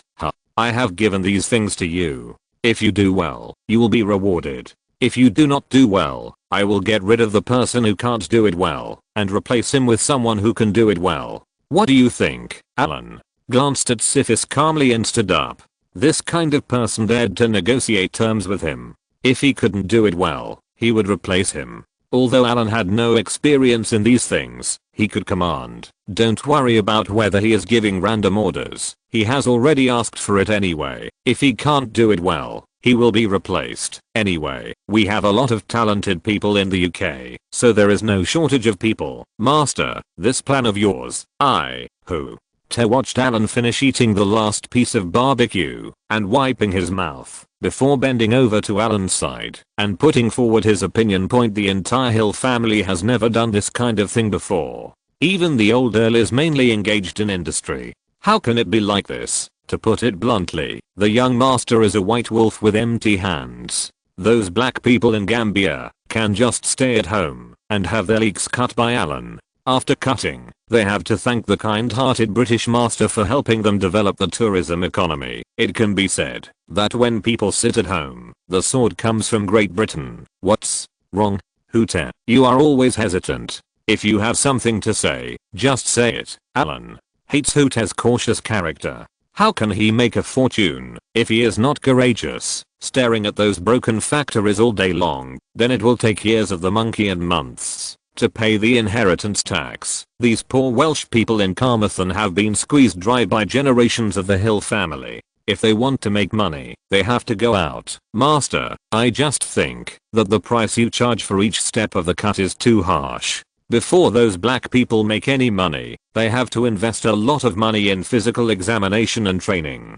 They are very poor, in Hooter's view. Regardless of how to cut leaks or exploit them, at least there must be an upfront investment point. Hundreds of years ago, people transporting black slaves knew how to cheat. The owners of large American estates still need to invest land and seeds to let these people cultivate the land. How can they be like their own young master, who just goes up and cuts it without any investment point? Just an excuse to help others develop the tourism economy. It's not that Huth looks down on those people in the Gambia. They can't even afford the medical examination fees. How can they cut leaks? Oh, so you are worried about this. In the meeting just now, I mainly talked about my ideas. As for other funding and other directions, they don't need to know so much.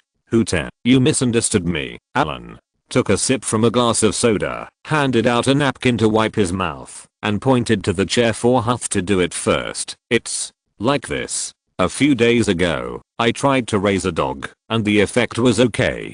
Do you know the tax collector named Fritz Wooder? I know him. Is he? Who? Te looked at his young master cautiously. In recent times, since the second young master came back, he always felt unsure. Yes. He won't press me about inheritance tax for a while. I remember that people like them have bank connections behind them. What is the most indispensable thing for our developed financial system in the UK? Finance. What a talent. Alan patted the table lightly and continued. If he treats me as a dog, I will always give him some benefits. After our project is almost ready, I will ask Fritz to find connections to open a small financial business in Gambia. The company, how it operates depends on it. In order to help Gambia develop its economy, early investment is still necessary. We can tailor several loans for them. Counting on his fingers, Alan gave examples. For example, employment loans and dream loans. Loans like this can help every dream At that time, our people will be able to seamlessly connect with them and transfer every loan directly to us. The accounts of training institutions and testing institutions don't even need to let black people handle cash, so it's convenient and fast. Seeing Alan introducing his genius-like idea with a smile, Butler Hutt's hands began to tremble again. My young master is indeed well educated and very considerate. Those black people don't have to worry about anything. A loan has already been placed on their heads. With their level of knowledge, they may not even understand the loan interest rate. Come on, go to the study. I'll show you something. Alan stood up, took Hute to his study, took out a report, and handed it to Hute. This is this year's box office market report. Yes. Take a look. Ted glanced at the box office data in his hand. Although it was only November, there was still some time before the Christmas period. The incomplete version of the British 1986 box office has been released. The first place is the Australian film Crocodile Dundee, with a box office of just over £20 million. And what about second place? Hollywood blockbuster Top Gun grossed £8.5 million at the box office. The box office performance of the following movies was simply appalling. As of the 10th rank Mona Lisa, the box office was only £4 million. Although he didn't know much about this industry, Hute still knew the basic financial aspects. This box office data is not money that a movie can directly earn. From the box office alone, more than half of the money allocated to theaters must be cut off first. The rest is the producer's income. Take Mona Lisa, which ranked 10th this year, for example. With a box office of £4 million, even if £2 million are allocated to theaters, the remaining £2 million will be deducted from the film's production expenses and publicity expenses etc. The final profit may not be £1 million. A movie is ranked in the top 10 of the year, and you only earn hundreds of thousands of pounds for your hard work. Seeing this, even Hute himself felt that the film and television industry was not easy to get along in Britain. Master, do you think this industry is unprofitable? I think so too. If we don't generate some off-site income, it will be extremely difficult to get back our money. Based on the current film industry alone, what is recorded in these data are all film and television works that are on the list. What about those that are not on the list? The compensation will be even more. I lost all my pants. Chapter 37 Hush Money? From the beginning, I didn't expect to make a lot of money from the early stage of filming. As for Alan's film, even if it is released, how much box office will it sell now? So, I changed my mind. There are so many countries with good welfare in the European Union. How many middle-aged and elderly women of the right age should there be? Tens of millions of people. Tens of millions of people. This kind of thing is not a one-time deal. Some things are addictive. As long as they take the first step, these rich women even go to Gambia once a month. We can start from how much money do you make from this? Introduction fees for shipping companies, introduction fees for the Gambia, physical examination fees, training fees, loan rebate fees, etc. As long as this industry is completed and expanded, it will gradually control part of Gambia's economic sources. What does this mean? Hute, do you know? Hute was stunned by the scene described by his young master. He knew very well the consequences of doing so. This industrial chain not only allows Alan to make money and complete primitive accumulation in a short period of time, but in the process, a group of humble people will also benefit from it. These are the people in the Gambia who are responsible for this project. After these people become rich, they should have pursuits. Right? They knew exactly who made him rich. Anything that can be enlarged can bring greater benefits. No matter how poor or small the Gambia is, it is still a sovereign country. When Alan cooperates with these wealthy Gambians, there will be more things that can be operated here. As long as you are brave, you can sell anything. At worst, you can short sell the entire Gambia. It doesn't matter if you are discovered. You can take the money and take refuge in our country. I've thought of it. But don't worry Hute, I won't get involved too much with them. I just want to sell a little bit of the stock goods in our factories. Those black people are too short-sighted. I won't cooperate with them for a long time. It's not safe. After I complete the primitive accumulation and the inventory of goods is almost cleared, we can package this industry as a whole and leave it to professionals. to help me find a successor on Wall Street. I believe those Americans who are salivating over the European market people are happy to take over such an industry. Alan sat at the desk and glanced at Ute. Master, you are so, who? Te was relieved now. He was afraid that Alan would be addicted to this industry. After all, it was not a very glorious industry. Now it seems that his young master is still very sober. He just wants to make a quick buck in the short term.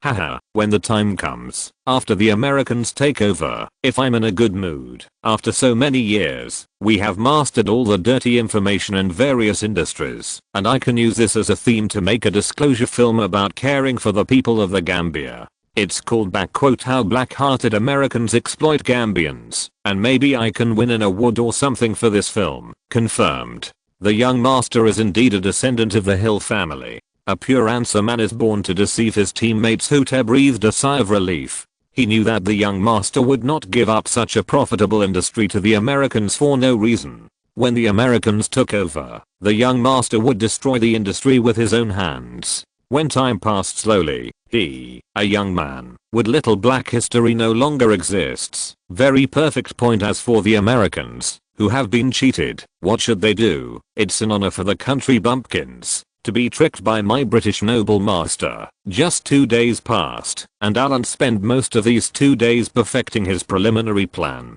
For a movie that he could squeeze the value to the limit in this way, he felt that he had done his best. The rest is to slowly improve and fill in some loopholes. Dang. The people in the study were knocked. Come in. Master, Nesri, Viscount Fox's butler, wants to see him. Do you want to see him? Oh, this old guy is finally here. Let him come. Okay, who? Te bent down slightly, closed the study door again, and went down to receive the guests. His Excellency the Earl of Carmarthen. Good afternoon. I'm sorry to disturb you, housekeeper. Nesri was pushed in a wheelchair, his face still a little pale, and with a forced smile on his lips. He greeted Alan, who was sitting behind the desk. Haha, Butler Nesri, I thought you were dead. After I haven't seen you for such a long time. Why does it take so long for the Fox family to collect some money? Alan put down his pen and made a joke to Nesri that was not funny at all. Your mightiness, Nesri almost broke through what Alan said, but the person opposite him had a much higher status than him. Even if he scolded him, he would listen honestly. Your Excellency, I have tried my best to raise money, but as you know, the economic environment is not very good recently. Oh. After working together for so many days, haven't we got it together yet? Hey. It's really just a small family. Is the Fox family already in such a state of decline? No wonder they can cooperate with those Koreans who are like bugs. Alan looked at several bills presented by Butler Nesri's hands. 2 for £50,000, 1 for £80,000, and 1 for £20,000. I looked at these changes with a little disgust. These are acceptance-like bills that are used when doing bulk trade. They cannot be circulated directly in the market, but they can be exchanged for money in banks. They are mainly easy to carry. After all, some banks these days make interbank transfers inconvenient, and carrying cash is troublesome. Remember I said £500,000, right? You guys made me wait for so many days before getting £200,000.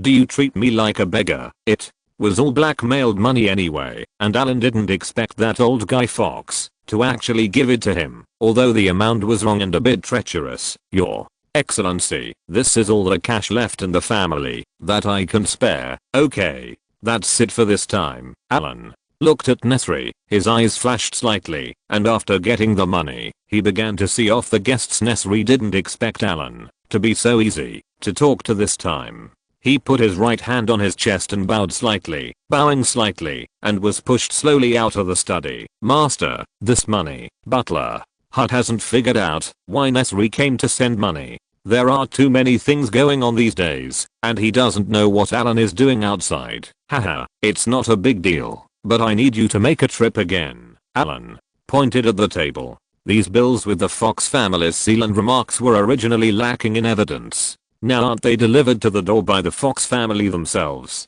Don't blame me, Alan, for complaining to His Highness. Now, take these notes. Go to London. Find Capel and tell him that this is the hush money secretly bribed by the Fox family to me. I dare not accept this money and let you show it to His Highness. The rest you don't have to worry about it. Capel knows what to do. What? Hush money? Did Nesri mention it just now? His young master's way of doing things was so strange that Ute was a little confused. Chapter 38 Wiped but not wiped. Go ahead. Don't ask so many questions. Let His Highness feel that this is what I asked you to take to London to show him. As soon as I received the money, Alan waved his hand, not wanting to explain so much. To Hut Point, this money was originally blackmailed from him. What he originally thought was that, if there is no date, it will be 3 strokes. But now, don't blame him for going to Charles to complain. Who would give money to others when they have no evil intentions? This is the advantage of being able to talk to the higher-ups. Even if the Fox family says that Alan is blackmailing their money, others will reluctantly believe it. But, will Charles believe them, or will he believe Alan? This evidence was personally delivered to your door by the butler of your Fox family. Huth's trip to London did not bring any surprises to Alan's plan. Various plans are now being prepared, including recruiting people for the crew, writing scripts, and other teams. But Alan doesn't need to worry about these things personally, just leave them to the people below. He just had to wait slowly. In fact, at the beginning, Alan was still more inclined to make some low-cost movies, for example, horror movies, thrillers, etc. This kind of film requires less investment and returns the money easily.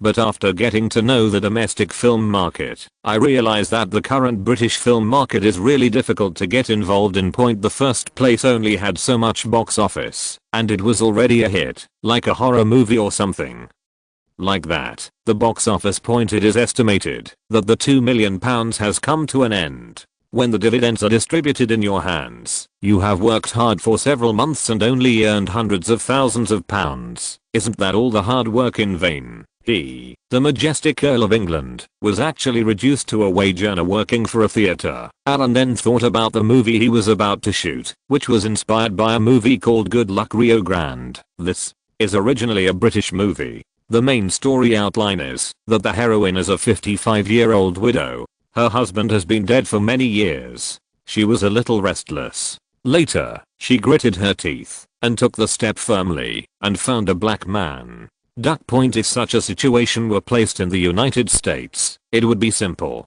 This situation is not a problem at all. If the wife dies, just find another one. Even if you are not looking for a long-term fixed position, is it still difficult to find a short-term fixed position? But it's a bit funny if this kind of thing happens in Great Britain. Why does Great Britain have the nickname John Bull? Among them, the word ox is the essence, describing their temperament and characteristics. Of course, this is not the case for all British people. But the general environment is like this, and can describe most British people. The heroine of the film is like this. She was very conservative in the first half of her life, even a bit old-fashioned. This film describes her anxiety before taking this step, and her hesitation about entering the hotel room, until the end, when she saw the so-called physical therapy teacher, a handsome and elegant black duck. The main scenes focus on the psychology of the heroine. The original intention of this film was to explore the psychological conditions and living conditions of women of this age group. It's not that they are encouraged to find the black duck, but rather that it is a bit ironic through the heroine's behavior. It can be regarded as a controversial movie that explores sex.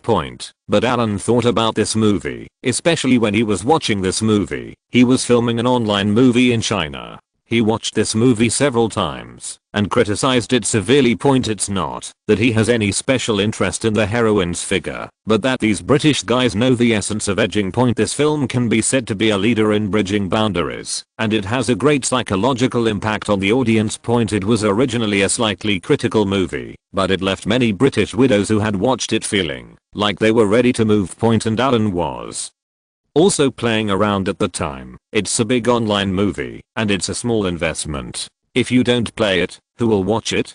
People only watch big online movies with ambiguous names, exciting covers, straightforward plots, but marginal content. It is said to be half leaky, looking sexy from a distance, and flirting when looking up close. The scale here is something that most directors can't handle. It's not easy to do any job. It's hard to grasp the scale. If the scale is too large, the film will not pass the review and will have to be reworked and re-edited. If the scale is too small, it will make the audience feel like they are trying to sell someone else's meat. There will be a flood of negative reviews, and no money will be made. We can only make ends meet by constantly learning from the advanced experiences of our colleagues who are working across the border and making continuous improvements. Now that Alan has arrived in Britain, the first thing he thinks of is this film. As long as he doesn't have to worry too much about the scale, what he needs to do most now is how to make the film as exciting as possible. The synopsis of this film seems to be very vulgar, but what he wanted was not vulgarity, but an edge of vulgarity, and it would be better to have some emotional sublimation at the end point. To put it bluntly, it means being both upright and upright. This feeling is particularly in line with the current British film market.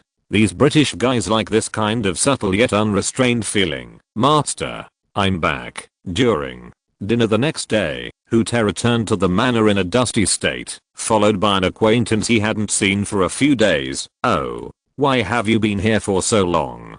Hey, isn't this when Alan heard Huth's voice, he put down his fork and raised his head. He was doubtful just now, but when he saw the person behind Huth, Alan smiled and said, I haven't seen you for several days. Whose is that your name? Your Excellency, you remember correctly. I'm Whose. I'm sorry to disturb your mealtime. You eat first. I will wait for a while. Alan didn't know if there would be any results after not seeing each other for a few days, but when he met Whose this time, Alan glanced at Whose's clothes. The clothes were quite new, from the inside to the outside. The most important thing was that they were what Whose was wearing. It's not the uniform issued by their department, but your own casual clothes. This is making money. Seeing Alan's scrutinizing gaze, Whose stroked his chest in embarrassment and said, Sir, you know the efficiency of our departments. Many procedures have to wait. Yesterday, I happened to meet Butler Hooter.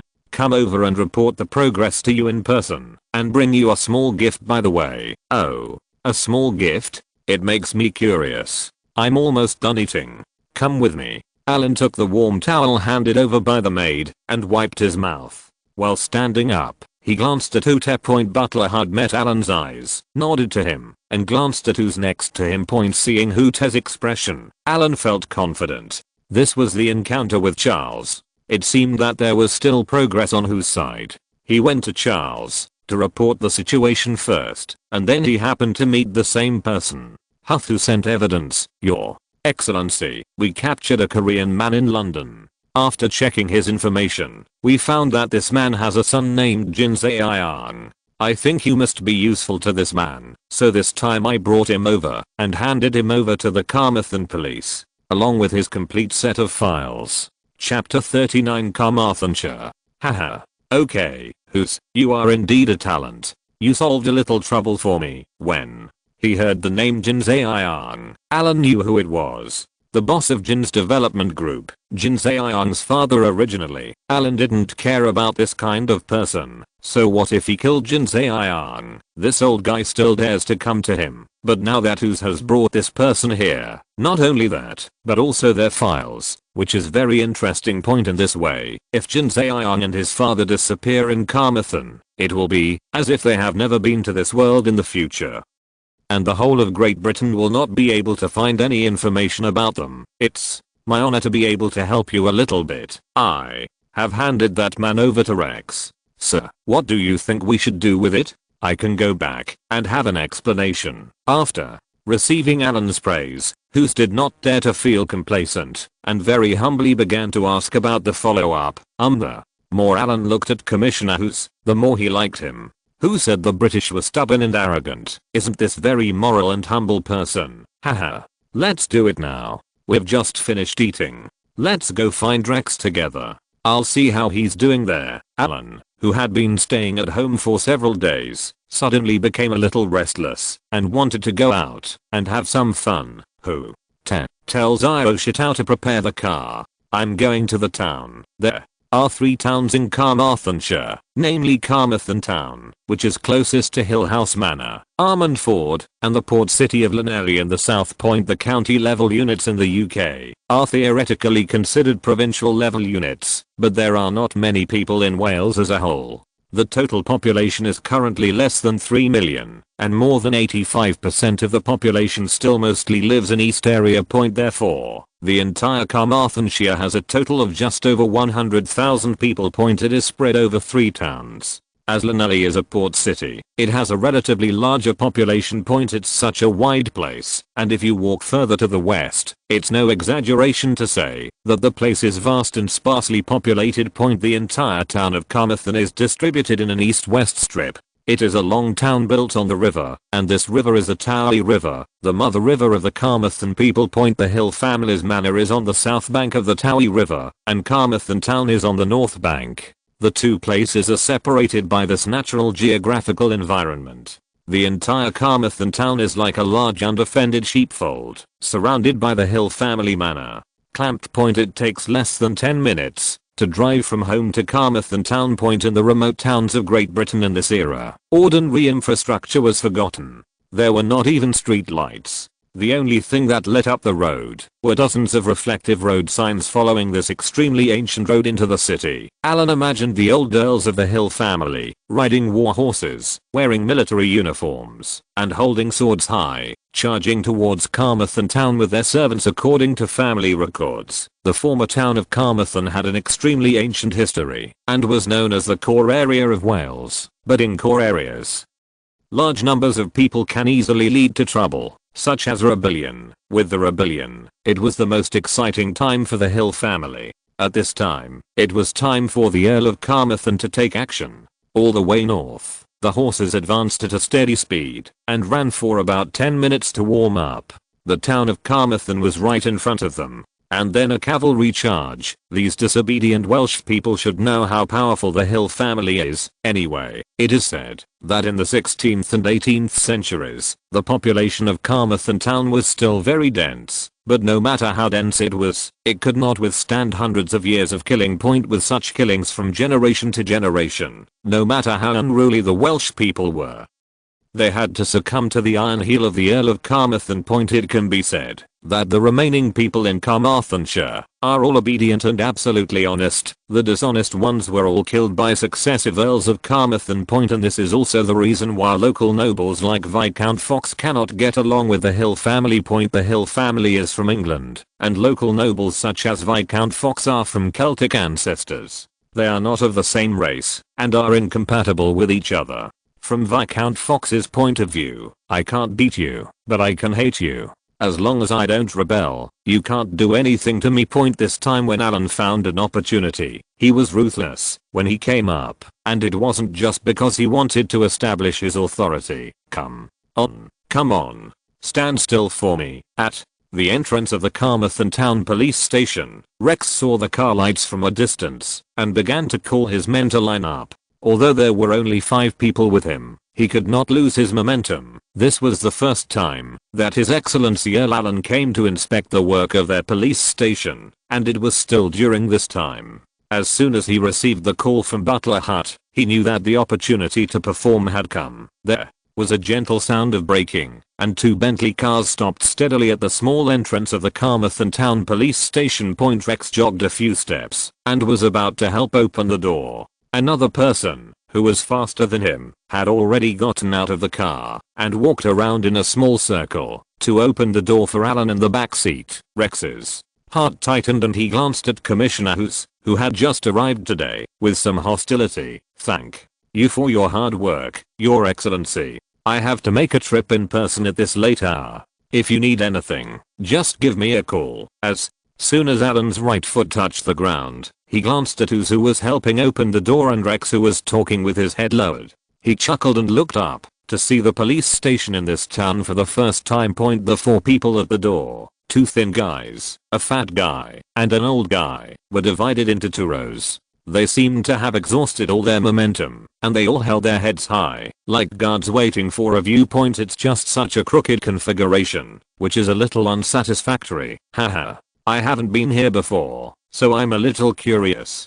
It just so happened that who's asked me to bring a small gift today, so I just stopped by to take a look. Let's go in and talk about it later. Alan put his gentleman's hat on his head with his right hand and opened his hand slightly. The bodyguard who came out of the car behind helped him put on a woolen coat. Okay, sir, come with me. Yo, is that him? After walking all the way through the front office area and reaching the innermost detention area, through the iron railings, Alan saw a little old man squatting on the ground, his eyes blank point. He can no longer tell what it was like before.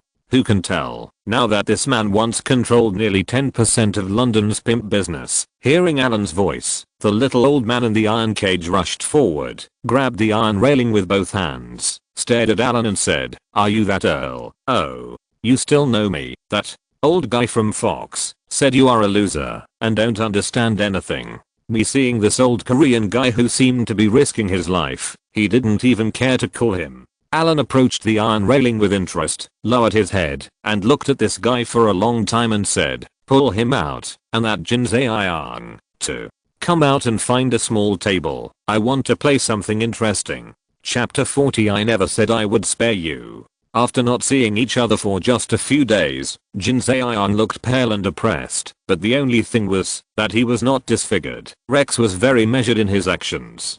Before Alan gave him specific instructions on how to deal with Jin Zaeyang, whether it was interrogation or other methods, he tried his best to ensure that there were basically no external injuries on Jin Zaeyang's body, even if someone came to protect him, but they couldn't find any reason to accuse him. Watching the police officers busy moving tables and chairs, they handcuffed Jin Zaeyang and his father and asked them to sit across from each other at the small table, put 2 guns on the table in front of them both, with 1 bullet in each. Alan raised his chin and motioned for Rex to do it. "Your Excellency, this is dangerous." Rex was a little embarrassed. It wouldn't be a big problem to fire 2 guns, but if these 2 Koreans suddenly broke out and hurt the gentleman in front of him, even if it was just a hair, this would be a responsibility he couldn't afford. I heard that Koreans value their fathers very much." "What do you mean?" "Filial, right? Even if they are not their biological fathers, they are still very filial. Aren't they also respectful to their American fathers?" Haha. Mentioning the Americans, several people present laughed. The British not only like breast milk methods, but also breast beauty and virtue, and breast milk all the people they look down upon. Rex glanced at Alan again, then waved to his men, asking them to do as they were told. He pulled out a few bullets, leaving only 1, and placed the 2 police revolvers on the table in front of the 2 Koreans. Jin Zaeyang raised his head and glanced at the British people around him, especially the real owner, Alan Hill, who was obscured by several people's bodies. He didn't know what the situation in front of him meant, but Alan was wearing a hat, and the light in the room was relatively dark, so he couldn't see Alan's expression clearly, but the 2 guns placed on the table in front of me gave people a bad feeling. As for resisting or violently injuring others, Jin Zaeyang would not dare. No one who has 5 or 6 guns pointed at him at the same time, with handcuffs on his hands, would not have the courage to violently hurt others. Even now, Jin Zaeyang still wants to try his best to get out as soon as possible. Rex has already put all his family wealth. They were all pried out, and he tried his best to cooperate with every interrogation, just to prevent these British people from messing up. "Only one of you can survive, and I will spare the remaining one." The voice without any emotion sounded, and Jin Zaeyang shuddered hard. He looked at the gun in front of him, then in the direction of Alan, and finally looked at his father. Jin Zaeyang's father just raised his head and his eyes met his son's. The current situation can only one of 2 people survive. He never thought that one day he would be in such a place and face such a thing. Opposite me is my only son. The wrinkles at the corners of the old guy's eyes became deeper. The corners of his mouth twitched a few times, as if he had accepted his fate, and he slowly closed his eyes. Interesting. A kind father and a filial son. Haha, don't waste time. I'll count to 3. Alan looked at the 2 Koreans. This scene was a bit interesting. 3, 2, Jin Zaeyang stretched out his hands tremblingly. Since his hands were handcuffed, He could only twist his arms and struggled to pick up the revolver on the table. The slight sound of the handcuffs colliding with the table woke up the old guy opposite. Seeing his son finally pick up the gun, Jin Jae-young's father had an incomprehensible look in his eyes and said a few words in Korean. One boom, there was a gunshot, and the gun in Jin Jae-young's hand fell on the table. Opposite him, his father was still trying to pick up the gun on the table, but the gun on his chest. The old guy looked at Jin Jae-young in disbelief, muttered a few times, tilted his head, and lost his breath. Ha ha ha. Wonderful and interesting. Alan applauded symbolically. I thought one of you two would commit suicide and leave the other with a chance to survive. I didn't expect that. It turned out to be a loving father and a filial son, who's looked at the scene in front of him. He was still a little confused. He didn't expect the final result to be like this. How should I put it? Is this a test of human nature, or is it just an after-dinner entertainment game for His Excellency the Earl? This is so exciting to play. Zeus. Is the result of my treatment okay? Hearing Alan's inquiry, Who's quickly lowered his head and replied, I have no objection to your handling of the matter. Haha. Let's go back then. Glancing at Jin Jae-young, who was looking at him expectantly, Alan smiled and said, I keep my word. If I say I'll spare you, I'll spare you, and the matter between us will be wiped out. He tilted his head slightly, glanced at Rex and said, have you asked him all the questions clearly? What is the problem? Rex knew exactly what the question was referring to. I've asked you clearly. It just takes some time to process some fixed assets. Very good. Just handle it within half a month. I'll leave the rest to you. Now that everything has been asked clearly, Jin Jae-young is of little value. Alan decisively patted Rex on the shoulder as an encouragement. He glanced at the policemen who were staring at Jin Jae-young with their guns and clicked nod. Rex bent over and waited until Alan walked out of the holding room, then slowly straightened up and looked at Jin Jae-young. Chief Rex, that Excellency said to let me go. I don't want anything anymore. I'll give it all to you. If it's not enough, I still have some assets in South Korea. When I go back, I'll give them to you too. Jin Jae-young is not sad at all. He just wants to survive now. Don't be anxious, Mr. Jin. Rex walked up to Jin Jae-young, picked up the revolver on the table, glanced at the empty revolver magazine, handed it to his subordinates and said, during detention, not only did you attack the police, but he also robbed police guns and even killed a suspect who was very important to us. What should I do with you, Jin? Jae-young's eyes widened. These policemen had personally placed this gun on the table in front of him. If he had given him 10,000 more courage, he would not have dared to attack the police in Daeing, let alone seize the gun in the detention room. Jin Jae-young was trembling so much that he couldn't speak. He remembered what Alan asked before leaving. Have you asked all the questions clearly? Is this going to boom? Before Jin Jae-young could react, he saw Rex take out the revolver from his waist and point it at him. There is still a trace of smoke coming from the muzzle. Idiot. Your Excellency said I would spare you, but I never said I would spare you. Who had just walked out of the police station with Alan, faintly heard another gunshot from the police station behind him. Whose heart tightened, and he took a cautious look at the gentleman next to him. What's wrong? Nothing. Your Excellency, after I have finished handing over the affairs here, I will go back to London first. This damn place made Who's feel a little nervous. He didn't want to stay here any longer, even though the gentleman in front of him looked very elegant and kind when facing him. But Chapter 41, we can't let Audrey Hepburn play the heroine, right? For people like him, in the Security Bureau, regardless of the facts, they must at least follow the process to do anything. This is also why Who's brought the files here. But I didn't expect the final result to be like this. It was too simple and crude. Absolutely no one would dare to do such a thing in London, with so many pairs of eyes watching. But a small place does have its advantages. Theoretically speaking, these suspects or criminals have to go through the court and go through the trial procedures. Photography and video recording are not allowed in the court. In London, it is just a matter of working on this link, but in Carmarthen, It becomes so simple. Point solve the problem directly without even going to court. Point. As soon as he set foot on this 3/4 acre of land, even Who's himself felt vaguely unsafe. Oh. Are you going back overnight? The road conditions are not very good along the way. Alan still admires Who's very much. This is someone who can focus on wooing and training in the future. No. I will pay you a personal visit when the matter in London is settled. After personally putting Alan into the car, Who's breathed a sigh of relief after the 2 Bentleys were gone. This time, due to the special nature of the matter, he drove here by himself, and the car was parked in front of the police station. Point. After spending a few days of quiet life in the manor, Alan had not stayed at home so comfortably for a long time. Point. No one cares about him. No one asks him to do this or that. He does whatever he wants. Let Huth allocate a few rooms to the old comrades who came to join him, and Alan didn't need to worry about the rest. They went to work, and Alan would write and draw at home. Point. After all, times are different. Many things in photography cannot be viewed based on his experience of the previous era. Point. He also needs to plan a shooting plan, such as the location, division of personnel departments, and how much money it will cost. Point. There was a knock on the door, and after Alan's voice asking to come in, butler Hooter was holding a small tray with a cup of strange colored milk on it. This was the milk tea that the young master asked the maid to make out of boredom. Master,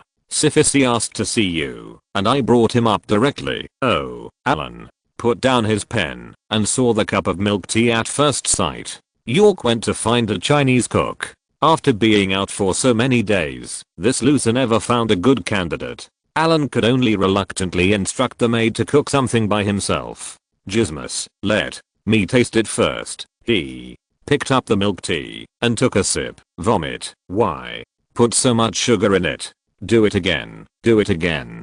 Don't put sugar in it. Just bring it, and I will put it in myself. After only taking a small sip, Alan almost spit it out. Point. Milk tea. Desserts are normal, but if they are too sweet, they will be too sweet. The taste okay. Master, I'll go over first, and you guys can talk first. Syphis, do you want something to drink?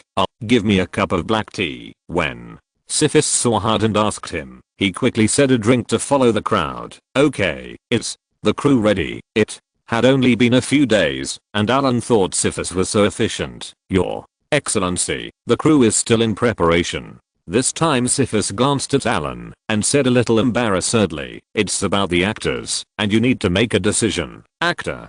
Question? Isn't there an actors guild? Alan has never cared about this issue. In this era, if you go to mainland China to shoot a movie, it may not be particularly easy to find an actor who meets the requirements. But, aren't we in Great Britain? The actors here are affiliated with the Actors Guild. It's very convenient to find actors. As long as you submit your requirements, the Actors Guild will directly send a profile and photos of actors who meet the requirements to the producer. The specific information is complete. There's even a video of each actor performing a small clip. Such a convenient system is now encountering problems. Syphis glanced at Alan and thought quickly in his mind. He didn't know what to say to Alan for a while. It is indeed convenient for Dane to find actors, but Alan ignored a question. As a nobleman, he is also a big nobleman with a fiefdom. Even if he just wants to be a director and make a movie, he just wants to play. So can he use ordinary unknown actors to make movies? Although Syphis didn't know whether his earl had ever made a movie before, and whether this time it was a joke, he still had to take it all into consideration. Are there any actors in Britain who meet Alan's requirements? Not only that, there are many more, apart from anything else.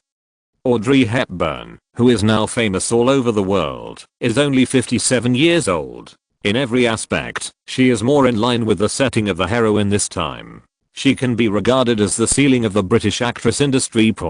But the outline of the script given to him by His Excellency the Earl is still a bit on the scale.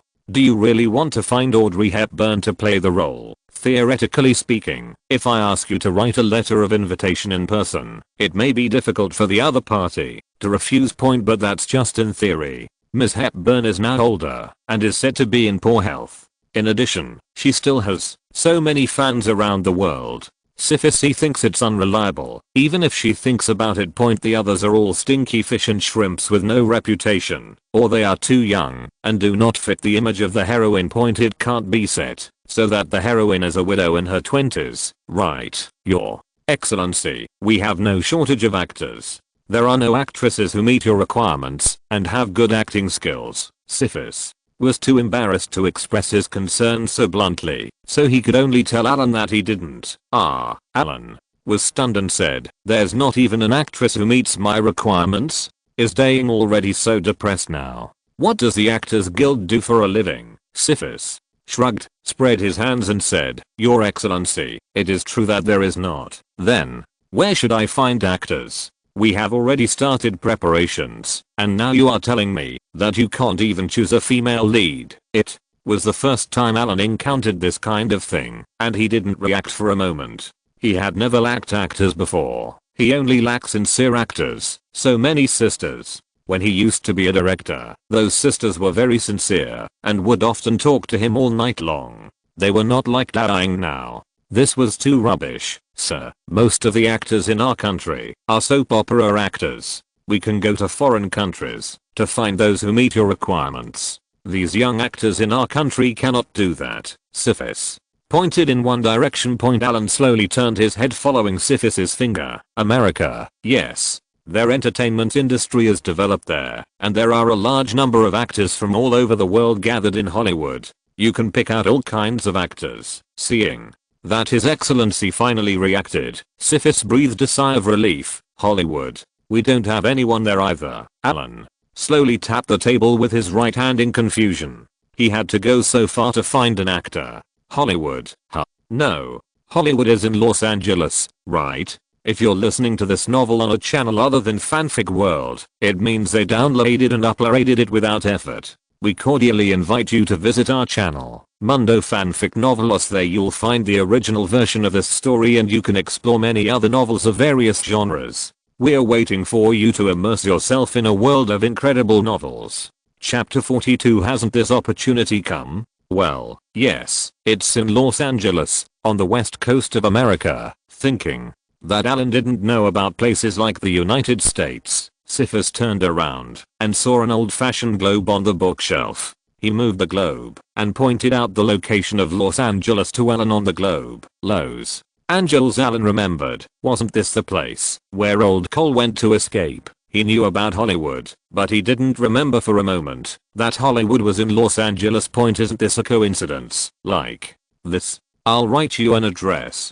You take this thing with you and go to Los Angeles in person. While looking for actors, you can also find a man named Old Carl at this address and ask him to come back. Some time ago, there was an accident. Alan was so frightened that he let Carol Leo run away because he had been loyal to the family for so many years and asked him to contact his family again after a month. Nowadays, communication is inconvenient. Although there are already cordless phones like the first generation of mobile phones, that thing is so rubbish in terms of signal and call quality. It is basically only used in a small area. The main means of communication for the general public are still landline calls and letters. It would take some time for old Carol to call home, and Alan didn't have his contact information, so he could only write down the address of the property and let Syphis find it in person. In the future, Carol Leo can be allowed to specialize in Hollywood and be responsible for finding actors for Alan.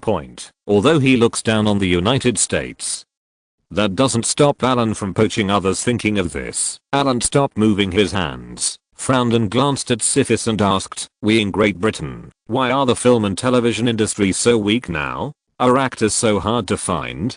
Can our crew get together?" Don't tell me that even photographers and stage managers have to go to the United States to find them. That's not true. It's just actors in film and television dramas. In our country, Syphis made a helpless expression and continued, "They have more opportunities and better mechanisms. So if many actors want to go further, if it is far away, they will go there to develop, or go to the mainland for development." Great Britain is alone overseas. The continent that Syphis refers to here is France, Germany, Italy, and Spain in the south. Anyway, the film and television industry in Great Britain seems to be out of business, and only the old, weak, sick, and disabled are left at home. Vulnerable. Okay. I understand. You go ahead and do your work. Alan wrote down an address, tore off the note, and handed it to Syphis, waving his hand and telling him to get out. Until this moment, Alan realized that he had a different idea. It has been so many years since he came to this world. He was either educated at home or studying abroad. When he got older, he went to serve in the Navy and spent a long time at sea or in a port. In fact, he has very few channels for external contact. The information nowadays is far less developed than in the future, especially in his previous life. There is the internet, there are smartphones, and to put it bluntly, as long as you have a mobile phone with internet access in your hand, you can roughly search for any information you want to know with just a few clicks of your finger. Although some hidden information may be hard to find or cannot be found, general information can probably still be learned. But this is not possible in this era.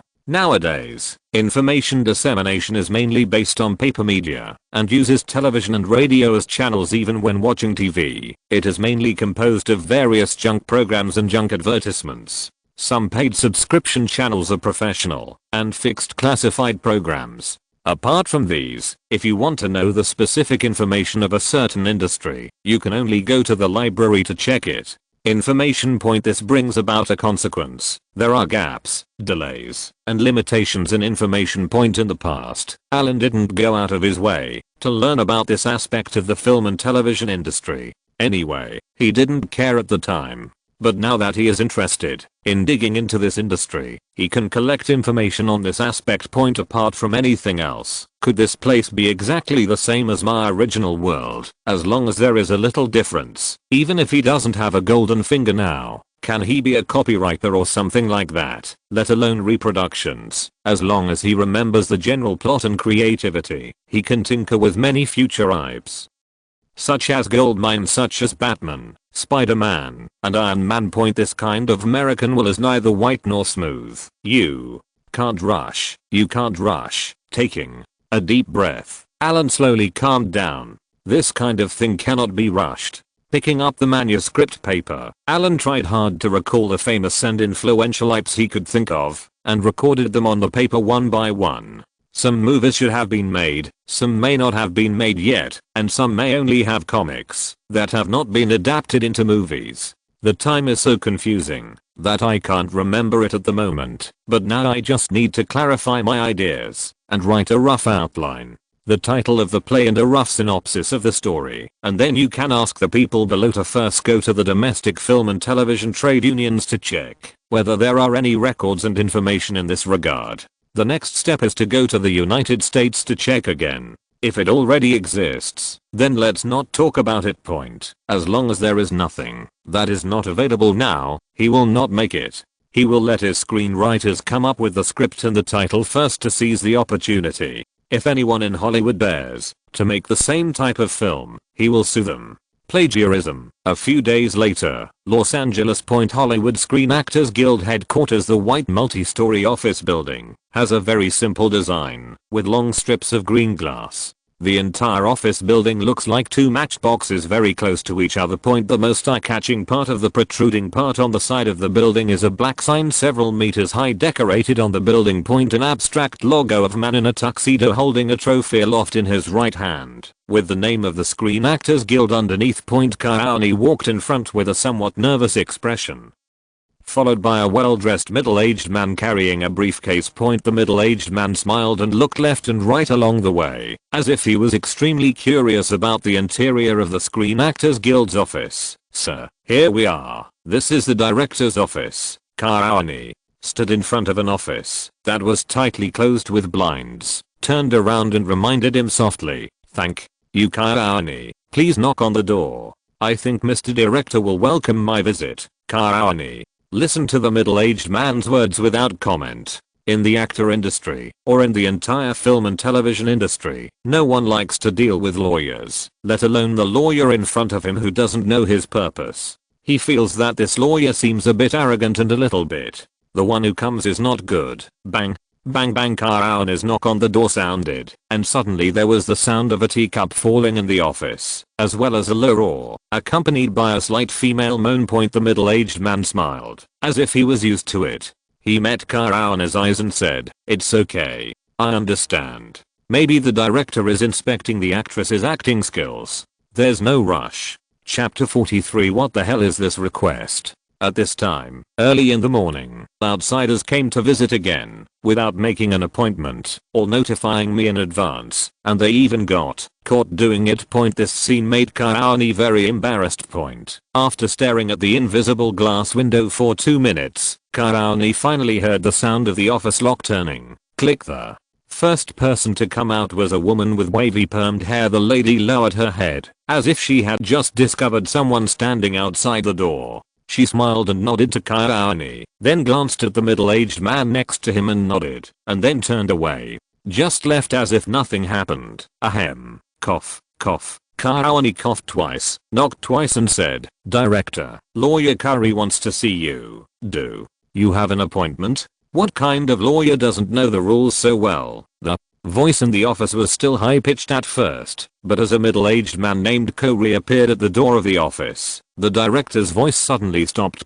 It's best not to speak out loud in front of a lawyer, because you don't know if he will sue you for any reason. You are. The director waved his hand and winked at Karaoni, telling him to close the door and get out. Then he quickly stood up, twitched the corner of his mouth, and extended his right hand to the middle-aged man in a seemingly friendly manner. "Hello, Mr. Director. I'm Corey Sloan from Jones Day. You can call me Corey. This is my business card." A middle-aged man named Corey Sloan held a briefcase in his left hand and skillfully took out a silver business card box from the inner chest pocket with his right hand. With a soft ding, a business card popped out of the business card box. Corey just held up the business card box and handed it to the director. Hearing the name of this law firm, the director's lips twitched twice more. Jones Day is one of the best law firms in the United States, ranking among the top 10. The business scope covers 4 continents, and there are many elites under its subsidiaries. To use a cruder description, they are all mad dogs and cannot be offended. In such a large law firm, each lawyer's commission is not a small amount, and it is not affordable for ordinary young actors. Even well-known actors cannot afford such high-end lawyers, but today, such people stand in front of yourself. After confirming the business card and seeing that there was nothing fake, the director introduced himself. "Hello Mr. Curry, my name is Boris. Are you looking for me?" "Okay, Mr. Boris, don't be nervous. I'm entrusted by Mr. Sifis, the general manager of Black Rose Media Company, to contact you and find some actors. Why don't you ask me to sit down first?" Boris's mind almost shut down for a moment. Looking for an actor, media company, what kind of stuff is this that requires such a big lawyer to be specially sent here? I almost scared me to death. Yes, I'm very sorry. "Mr. Curry, please sit down. What would you like to drink?" Boris, who breathed a sigh of relief, bent down slightly and stretched out his hand, gesturing for Corey to sit on the sofa. The middle-aged man nodded and moved to the sofa. He looked at the fabric sofa, especially the round indentation on the sofa that looked like a big peach with open petals. There was also a small wet mark in the lower part of the middle. Corey curled his lips, glanced at Boris with a half smile and said, "Mr. Boris is really working hard, choosing a location far away from the battlefield." Corey sat down, opened his briefcase, took out a stack of documents, and placed them on the table, motioning for Boris to check them. Boris was a little embarrassed by Corey's eyes. The incident happened suddenly, and some details hadn't been sorted out yet, and he happened to be blocked in the office. Picking up the documents on the table, you will see a long list of conditions. The general meaning is to choose an actress. Not only must her acting skills be excellent, but she must also be well known, preferably have won heavyweight awards, and her appearance and temperament must be outstanding. What stands out? When you go barefaced, you feel a bit country-like, but not too rustic. Point. After putting on makeup, you need to be elegant, dignified, quiet, and a little coquettish, but this coquettishness should be limited to the inside, and not too extroverted. Point. It probably means being sexy from the outside in, rather than being dissolute from the inside out. Point. While maintaining this temperament, you must also be a little conservative, a little hungry, a little impatient, and a little guilty. Who requested this? Are you looking for a female politician who worked in the technical industry for 20 years, quit her career, got a master's degree, and finally became a member of parliament? This seeing the embarrassment on Boris's face, Curry smiled and said, "Mr. Director, although Mr. Cephis's requirements are somewhat harsh, I think this should be difficult when the best actors in the United States are gathered here in Hollywood. I won't knock you down, will I?" Boris nodded with difficulty and continued reading. The time given to him by the other party was quite generous. He just had to rush to the Principality of Wales to audition for the show around Christmas. Etc. The Duchy of Wales. What is this place? The ignorant Boris was shocked by the things in this document and doubted his life. "Mr. Curry, this is the Principality of Wales." "Yes." "Oh. This is the United Kingdom. One of the kingdoms in the United Kingdom of Great Britain and Northern Ireland. Mr. Cephis's master is there. Just think of it as the United Kingdom. Mr. Cephis's master. What is this? And what? Slave. Tribal chief." Boris understood everything Curry said, but he didn't realize what he meant for a while. Facing Boris's gaze, Curry still maintained that slightly arrogant smile, raised his chin slightly, and introduced solemnly, "The owner of Mr. Cephis's is a British family with a very old history. As for the specific hereditary nobles, you don't need to know who they are. You just need to remember that I'm here this time to entrust you with this matter. If you cannot handle it properly, Mr. Boris, you will be prosecuted of." Boris looked at the document in his hand and then at Curry sitting on the sofa. Who would have thought that 5 minutes ago he was fighting on the battlefield and fighting the enemy bravely on this sofa. 5 minutes later, there was a damn lawyer sitting on this sofa telling him that he was a servant of a noble somewhere in England? Question mark? He was asked to find an actress who met the requirements. If he couldn't find one, would he have to bear legal responsibility? What kind of gangster logic is this? "I'm happy in the office, and then disaster comes from the sky." After swallowing, Boris confirmed the troublesome requirements on the document again. "Give me some time, Mr. Curry. I will contact you as soon as I find the candidate." "Okay. I'm looking forward to receiving a call from Mr. Director soon." Curry grabbed the briefcase, looked at Boris again, and simply walked out of the office. This son of a bitch, a servant of a nobleman, issued a request. "You are not a nobleman. How can you be so arrogant as a son of a bitch? That's bullshit." After Curry walked away, Boris threw the document in his hand onto the sofa and sped hard in the direction of the office door. The atmosphere just now was too depressing. Chapter 44. Beating the dog. Holding the document in his hand, Boris had a headache. These requirements were easy to achieve individually, but when combined, they were concentrated on one person. Hey, if you can't find it, you still have to bear legal responsibility. In early December, the climate in the Carmarthen area continued to cool down. Although the first heavy snow had not yet fallen, the temperature had already dropped to single digits above 0. Alan held the reins in his left hand, and his body rose and fell with the ups and downs of the horse under his crotch. There was nothing much going on this morning. After breakfast, Alan had the rare desire to ride a horse for a walk. He headed west along the creek not far from the manor and went down the river. He didn't care how fast the horse walked, just let it think. Just go as you go. After nearly a month of preparations, all aspects of work were carried out in an orderly manner. It was time for actor interviews in the next 2 days. But when it came to this moment, Alan always felt that he had overlooked something. But there were too many things to think about recently, and I can't remember it for a moment. Dada, there was a brisk sound of horse hooves on the ground. After Hoot saw Alan from a distance on his horse, he slightly changed direction and rushed here. "Master, there is something." "What's wrong?" "We just got a call from the port. Viscount Fox and his family are going to board the ship from Llanelli port today, and the destination is Boston. His left hand subconsciously pulled the reins, and the horse's steps paused, and its tail flicked. This old guy then, is he selling off his family property and running away?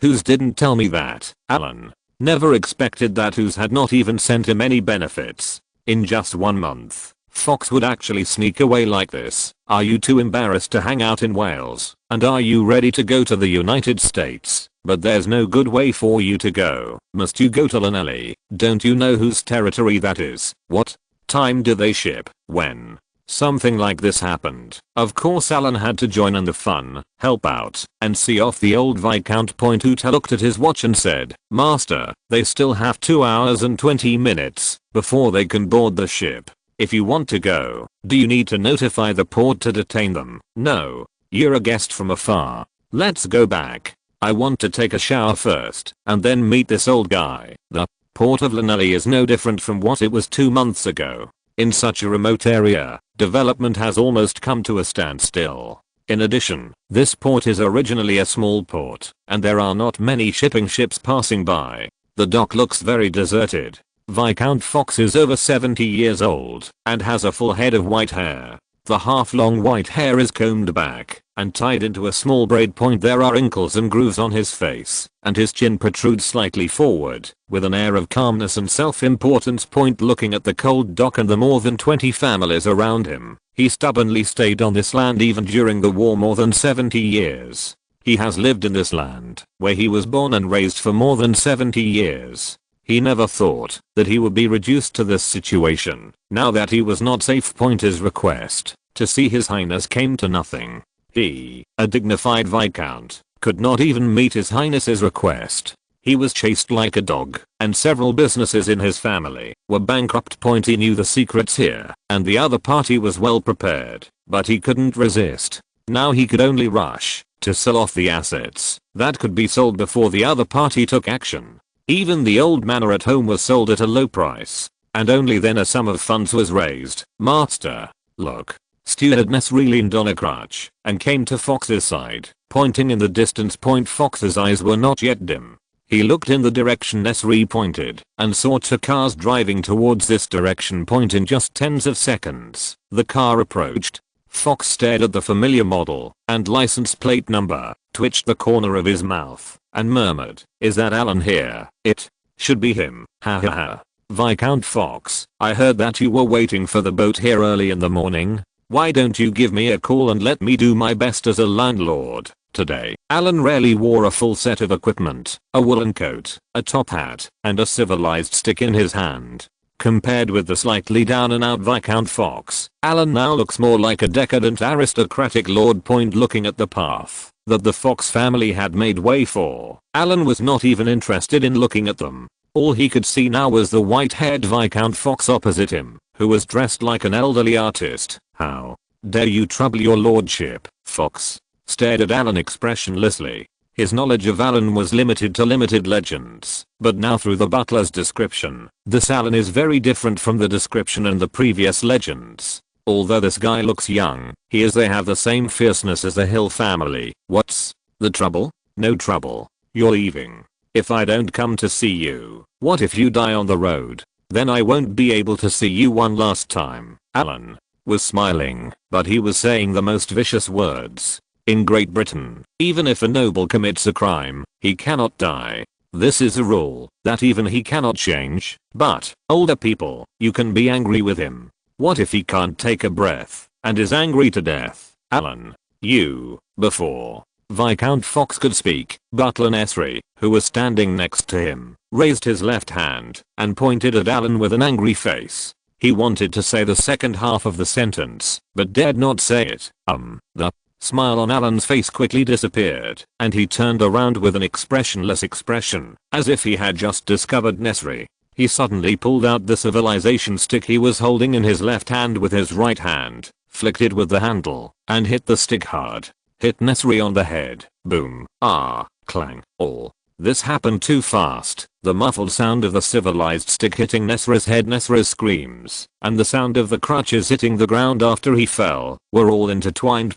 Before Viscount Fox could react, Alan put on a smile again. He held up the civilized stick and looked at it. The handle was already stained with a little red blood. He curled his lips. Alan picked up the hem of Fox's shirt and held it. This is how you pick up your own civilized stick. When the master was talking, the dog actually dared to interrupt. Your servants are really uneducated. Tell me, am I right to beat him? Feeling the pressure from Alan's close proximity, Viscount Fox clenched his fists with both hands, then quickly released them, going back and forth several times. This scene brought back bad memories for him. A few years ago, there was a scene similar to the one now. The man named Cano Hill also beat him hard, and with a smile. Suddenly, when Fox faced Alan now, he was even more powerless than when he faced his father back then. He didn't dare to say anything nonsense. His face twitched, and he tried his best to put on a smile and said, "Your Excellency, you are right. It was my lax discipline." Swinging his right hand backwards twice quickly, Viscount Fox signaled the chaotic Jazao to stay away from him. Beep. With a whistle, the ship bound for Boston finally arrived. Hearing the whistle, Viscount Fox breathed a sigh of relief. Chapter 45 Pickup. As if seeing Viscount Fox's thoughts, Alan put the clean civilized stick back into his left hand, leaned on the ground, and took a good posture, and said slowly and casually, 2 months ago. No, more than a month ago. I also got off the boat here, and I still remember how Hooter was waiting for me on the dock. I heard you're going to Boston. He even knew what time he would arrive at the port, so it would be even easier to check the destination point. Viscount Fox did not deny it and nodded honestly. Boston is such a wonderful place. I heard that there are Irish people everywhere there. Are you still determined to join them? Alan said this with a smile on his face, as if he was teasing. Fox was stunned, and suddenly realized what this sentence meant. It's you, Alan, he inquired through his connections. The reason why the people from the Security Bureau came to trouble him was a bit vague. The people over there didn't give him the details. The general idea was that he colluded with outsiders. Although this kind of frame-up method was very low level, but useful, it is impossible for outsiders who don't care to know such a relatively secretive thing. But now Alan has bluntly said that he is going to defect to the Irish. Putting the two together, no matter how stupid Fox is, he still knows who is behind this. I have no complaint to His Highness. I did not tell His Highness that you colluded with the Koreans and the Irish rioters. This is all your own guess. You, Alan watched Fox's face turn red instantly. It was so white and rosy, it was quite amusing. He added another dose of fierceness to him and said, but I also want to thank Butler Nesri for sending me the seal. Ferry, isn't this evidence? Now, you are going to Boston again. This is reasonable. Go. Those Irish people in Boston can't wait to see you. When His Highness knows that you have gone to Boston, you will definitely be happy. Thinking of the suspicion that he could not clear away, even if he jumped into the Atlantic Ocean, Fox trembled and wanted to reach out to Alan. His chest rose and fell violently several times, and he quickly closed his mouth tightly, as if he wanted to spit something out, but he held it back. If you want to die on the boat, don't die on the dock, otherwise we will dirty a landing, Carmarthenshire. With Alan's last words, Viscount Fox could no longer hold back. A trace of black blood flowed from the corner of his mouth. He rolled his eyes and lay on the ground, TSK looking at Viscount Fox, who finally fell. Alan smacked his lips and said for a long time that this old guy was quite able to resist. Gao Gao called Zhao Shitao with his fingers. Go and ask someone to help them carry the people onto the boat and tell them to get out of here. Yes, master. Watching the cruise ship slowly leaving the shore, Alan had a smile on his face. It was only today, when he saw Fox's miserable state, that he finally got angry. He still remembers that as soon as he came back, the old guy sent his housekeeper to test him. The plan was very vicious, and he wanted the Koreans to stand in front of him and blackmail his land in the name of the project. The property of the Hill family belongs to Alan. Thousands of acres of black land. Doesn't this mean he wants his life, no matter how remote Wales is? If these lands are developed into high-end villa areas in a few decades, how much will it cost? Does such an old guy also want to hack him? Without killing him, Alan didn't dare to do anything too blatantly under the unspoken rules. But without killing him, Alan also wanted to do his best to prevent this old guy from having an easy time. Alan was delighted to see Fox being carried like a dead dog onto the ship to Boston Point. Cardiff Airport is located more than 10 kilometers west of Cardiff, the capital of Wales. A Boeing 747 lands slowly. A group of 3 people walked out of the VIP channel. First. A strong white man bodyguard and a woman wrapped tightly in a mask. Behind him was an assistant holding a notebook. The little assistant flipped through the notebook quickly, making paper clatter. Meryl, the person receiving us, will be holding a sign with a black rose pattern. I see. The woman named Meryl might have just gotten off the plane and was a little tired, so she waved her hand in an unquestionable tone to interrupt the assistant's reminder. Cardiff Airport is a small airport, and they took the VIP channel. The group quickly arrived at the parking lot and saw an extremely tall and strong man holding a painting in his hand. Looking at the piece of paper with a black rose pattern and seeing their eyes, the strong white man felt something. He quickly focused his eyes on the 3 of them and waved to them. "It's this Ms. Streep. I'm your assistant. He sent me to pick you up. Get in the car." Zaro. Shitao was not interested in these 3 people and was even a little prejudiced. If Alan hadn't asked him to come, he wouldn't have driven the young master's car to pick up these 3 Americans. "It's me. Thank you for your hard work." Feeling the alienation from this strong man, Meryl, the leader, frowned slightly but didn't say anything. This invitation was very strange. She still didn't even know who the boss behind the scenes was. "The only information I know is that the other party is a great British aristocrat. He is very big, very old, untouchable, and also very picky, and mysterious British people have always gone to Hollywood to film in the United States. Now, she, an Oscar-winning actress of Best Actress level, has to fly here in person to audition for the film." When we arrived at the place, the real owner hadn't shown up yet, so he sent a driver to receive him. As the Bentley started slowly, the 3 seats were filled with people. Meryl leaned on the back seat and looked at the interior of the car. Except for a few small places, there were a few that looked like family members. Apart from the imprinted coat of arms, everything else seems to be the same. It's a luxury car, and she rides in it a lot. Along the way, the car drove smoothly, and the driver was very quiet. He didn't even bother to look at the rear view mirror and just stayed silent, making the atmosphere in the car seem very dull. Until the car finally entered a town and finally stopped in a parking lot that looked like a small hotel. A middle-aged man had been waiting here early. When he saw Bentley approaching, his eyes lit up, and he trotted to the side of the car. In Meryl's surprised eyes, the middle-aged man first approached the driver's side and bent down. He seemed to respect this driver, who was silent along the way. After the 2 of them exchanged a few words in low voices, Meryl saw the middle-aged man hooking his hand at her through the window, gesturing for her to get out of the car. "Meryl Streep, welcome to Carmarthen. You may have heard of me. I'm Syphis." Looking at Syphis with a formulaic smile on his face, Meryl finally remembered that this was her apparent employer, the agent of the great nobleman Syphis. "Hello, Mr. Syphis." He reached out and shook hands with Syphis gently. "Tomorrow, Your Excellency will come in person to observe the casting and audition.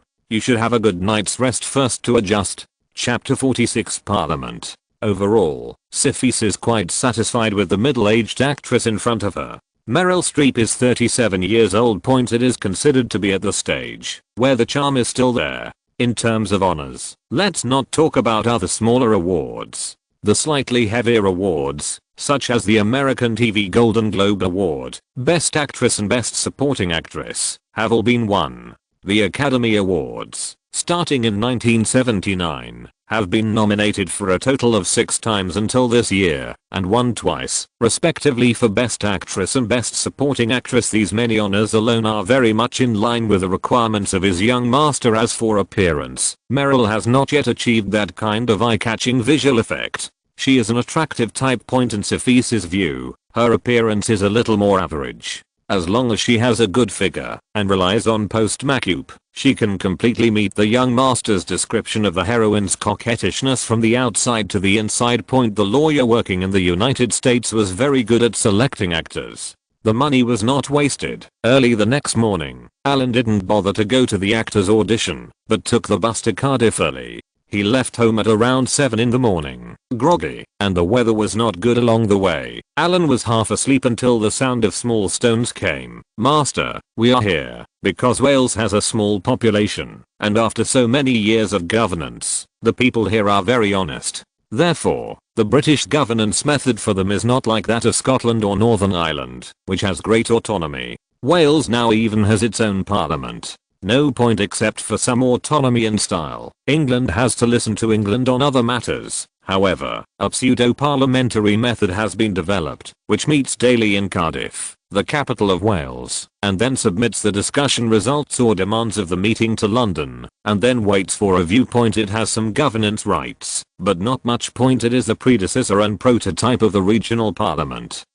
And Alan is here today to hold the year-end meeting of the Welsh region, holding a book with an unclear name under his arm. He followed the waiter who led the way. When he saw others saluting him, Alan nodded politely and walked all the way to the conference hall. Alan felt that he had arrived early, but as he entered, basically all the people in the conference hall were already here. Many people turned their attention to the newly succeeded young earl, looking forward to his excellency. If you can stay and chat with them for a while, you can have something to talk about when you go out after the meeting point. But what was disappointing was that the earl seemed to be in a bad mood today and walked straight to the seat in front of him without stopping at all. This disappointed many people with ulterior motives, but when they turned around, some smart people began to scan the aristocratic area again. The old Earl of Carmarthen had no dealings with Viscount Fox. There was even a shocking incident where the old Earl beat up the old Viscount in public. I don't know if the Viscount Fox will still jump out after the current Earl of Carmarthen is replaced. But as everyone glanced around,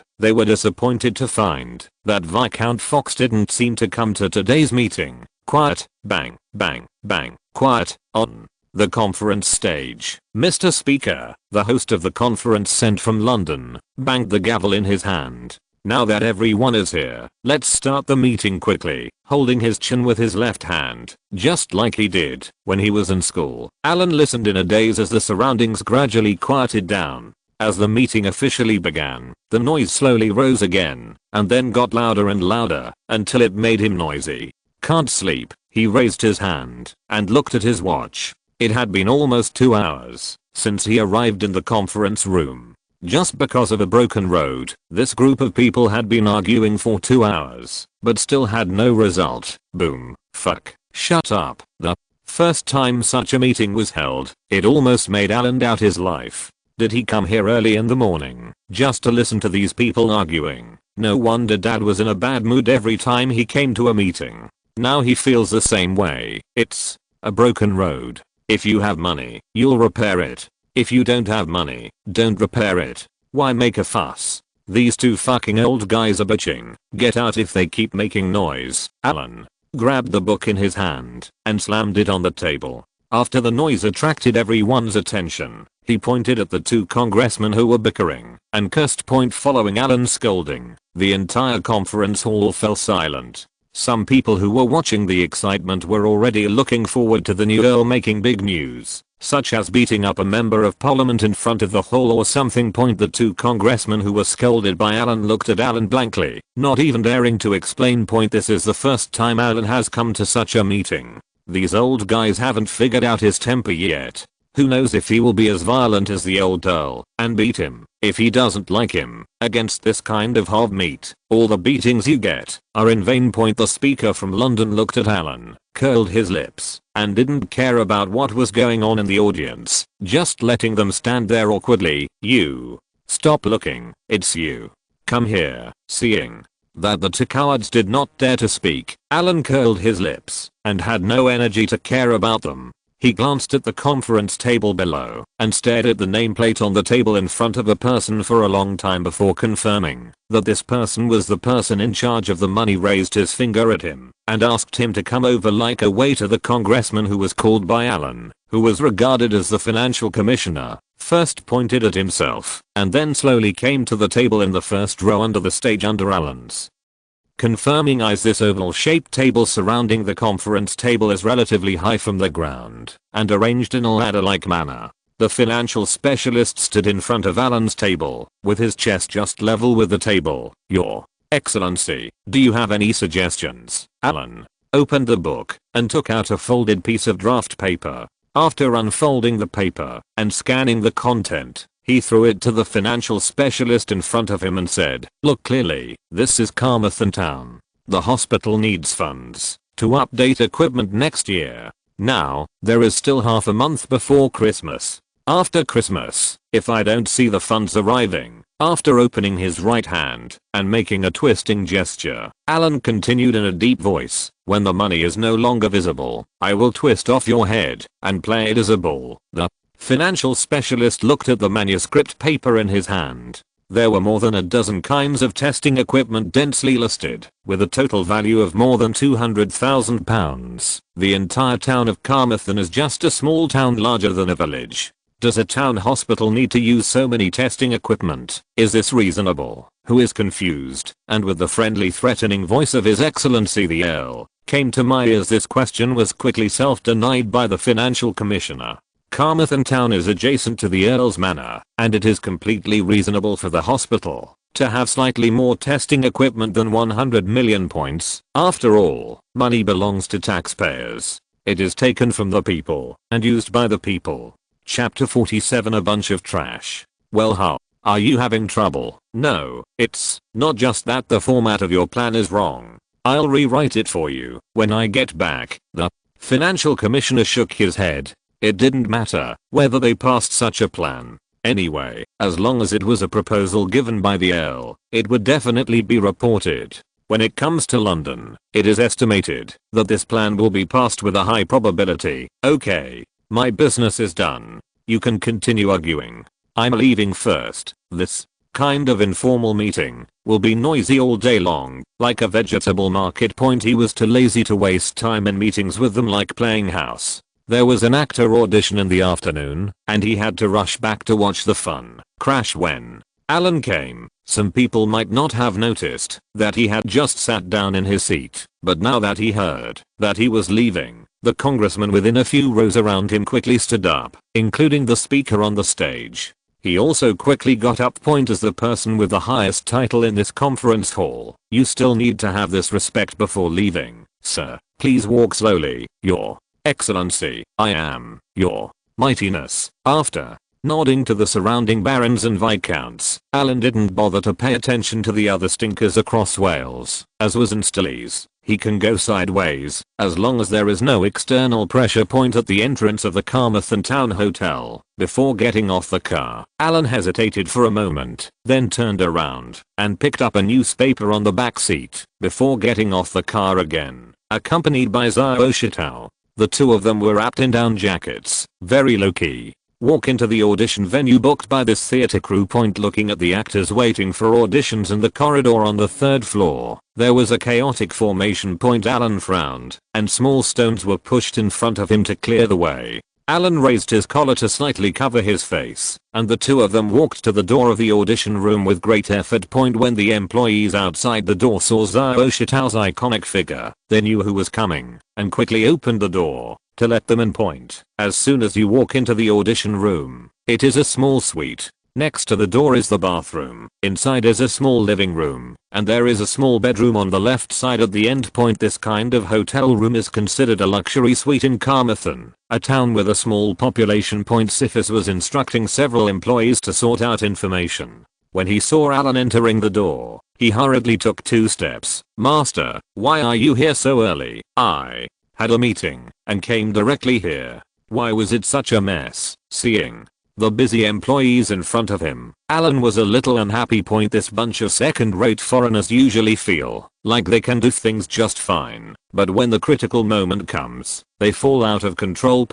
When he was in China, he didn't care much about the crew's chores, but which crew in China would be like this? It's almost time to audition. It's a mess outside, but it's also a mess inside. These are all new employees, and everyone is not yet skilled in cooperating, and has no tacit understanding, SYNOPSIS reluctantly explained, but this explanation seemed very pale, snort pushing the newspaper in his hand to SYNOPSIS. Alan unzipped his down jacket and waved, "Give me the information. Look at what you are doing. There is no rules. If you continue like this, those people outside will be able to do it today. Are you done with the audition? How long will it take to select a few actors? Are you planning to audition for a week?" Looking at the piles of documents on the table, he said, "Category these documents. How many copies are there in total?" 3 copies. Everyone handed in 3 copies. SYNOPSIS followed Alan very doggedly and added explanations. 3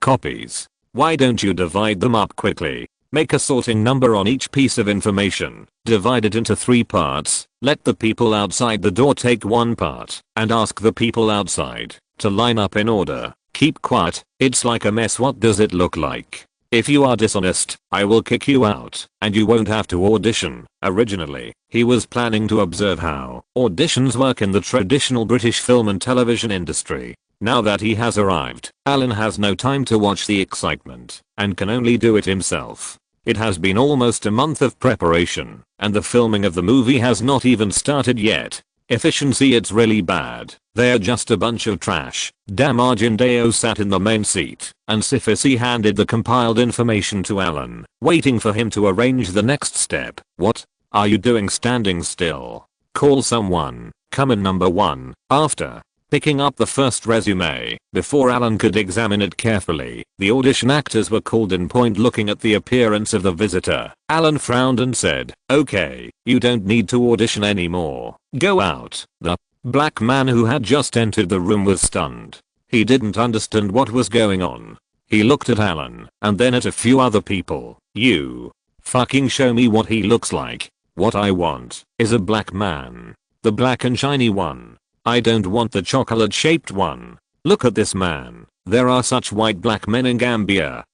Alan pointed at the black man at the door and yelled at SYNOPSIS. SYNOPSIS shrank his neck, a little aggrieved. Regarding the requirements for black actors, Alan asked for a slightly handsome appearance and a well-proportioned figure. He found them according to the requirements. As for why he didn't find someone who was too dark, it's too dark to see the face clearly. How can he tell whether someone is handsome or not if he can't see the face clearly? If we shoot like this, when those wealthy customers come to the Gambia and see that the goods are wrong, what should I say? Commercial fraud. Give me the entire buyer show and seller show. Select out all the non-black ones here. Eliminate a group first and call the actress over first, leaving SYNOPSIS and the others time to screen the actors. Alan decided to meet the female lead first. Meryl was a little stunned when she first saw Alan. Even though she was already middle-aged, no one can stop a woman's love for beauty. This love of beauty not only refers to beautiful accessories, clothing, but also people, or the opposite sex.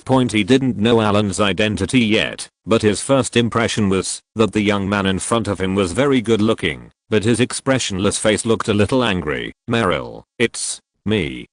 Alan squinted his eyes and looked up and down at this professional player, invited from the United States. If an Oscar-level Best Actress is used to play his movie, that's who he is. If it were any other ordinary crew, they wouldn't even be able to hire her. Meryl's facial lines are very soft, which is very different from the current toughness of traditional British women. Woman, as long as the facial lines are softened, the character will appear quiet and dignified. As I had specifically told her, today's first audition would be to see how she looks with light makeup. So far, it seems that it fits Ellen's expected image of a slightly rustic housewife. Look down, she is quite big, with ridges in her breasts. Although she is in her 30s and almost in her late teens, her body shape is not out of shape. This is all about matching the clothes well. When it is time to be sexy, it is easy to operate. SYNOPSIS let her put on makeup and style. "Okay, young master. Which plan should I use?" "Use the plan that's on the front page." Alan pointed at the newspaper he had just brought. SYNOPSIS subconsciously picked up the newspaper, opened it and looked at it. His eyes widened. "Fake. Thank you all for your votes, recommendations, and monthly votes. Thank you very much for your support. It's the beginning of the month. If you haven't invested yet, please invest. It's free. Give me the growth data. You can also mix some free starting coins. It's time to reach new rewards in a few days. Chapter 48 Ad version of film and television works. In Britain today, the overall status of women is still very high, especially the one at the top, is the Queen. In such a general environment, coupled with generous welfare benefits, you can imagine how many wealthy women are hidden among the people. As Syphis opened the newspaper, the huge photo on the front page showed a middle-aged and elderly woman wearing a sky blue female professional suit. This man stood on the podium with his right hand extended forward, and the expression on his face was very determined. It was as if he could point his right index finger on Syphis' forehead through the picture. The title below is Christmas is approaching. Facing the continued rise in unemployment rate, what should the Prime Minister do? Looking at the British Prime Minister Thatcher, known as the Iron Lady in the picture, and then looking at Meryl in front of her, Syphis swallowed in fear. Is this the career woman my young master is referring to, who is relatively conservative and a bit coquettish? You call the Prime Minister a career woman? This. Alan looked at Syphis' dull gaze, and then glanced at Meryl a few more times. He thought Syphis was worried that Meryl's hair color would be different from the pure golden hair color of the Iron Lady. Same. Don't worry about her hair. Just let her bleach it and dye it in the next 2 days. What I want is this MacUpan clothing image, so go ahead, urging Syphis to quickly bring someone to do the styling. Alan was thinking about this film and television plan. He used to play the trick of edging. Whether the cover is exposed or the title of the film is ambiguous, these are all edging. But these are very low-end scratches. Isn't it different now? High-end edging often requires only the simplest approach. If you want to wipe it big. The one at the top, Alan didn't have the guts to touch. It was courting death. But apart from the Queen, there is another internationally famous woman in dyeing. If you want to rub her. He is well known, and the wars in the past few years have given the Prime Minister a lot of talk. But many outsiders tend to think that this person now has a very high status in Great Britain. The fact is that this is not the case. Due to the continuous changes to the economy, many nobles are not only gritting their teeth about this Prime Minister, but at the very least they are very bored. As for the ordinary people, they have not benefited from her economic changes. More people are unemployed. Among the people at the bottom, the impression left by the Prime Minister is not good. The upper and lower classes are almost completely offended by her, and Alan is now using her as a sidekick, which will not only increase the popularity of the movie, but also attract a large number of people to watch the fun. This is very helpful for his own plan to increase his fame. Imagine that scene. A professional woman who is very similar to the Prime Minister in terms of clothing, and MacUp hugs a black man in a hotel. As long as he makes such a movie poster, it will be so popular. Got it? He didn't even need to mention Thatcher's name. He just needed to add a few small features like this, and then find a few tabloids to randomly publish some vague news. TSK. After staying in the hotel for an entire afternoon and watching all the actors being preliminarily selected, Alan felt relieved to take the bus home. Master, you are back. Carl is back too. Huff took the down jacket that Alan took off and followed him, reporting the situation as he walked. Carol is back. Where is he? Master, I have done everything you asked me to do. When old Carl heard Alan's voice, he quickly stood up from the guest seating area in the side hall and saluted him. Some time ago, Alan asked Syphis to go to Los Angeles to find Carol Sr. At that time, Carol Sr. had just settled there. Alan didn't let him run back and forth, so he simply arranged some small tasks for him on the phone. He'll come back when he's done.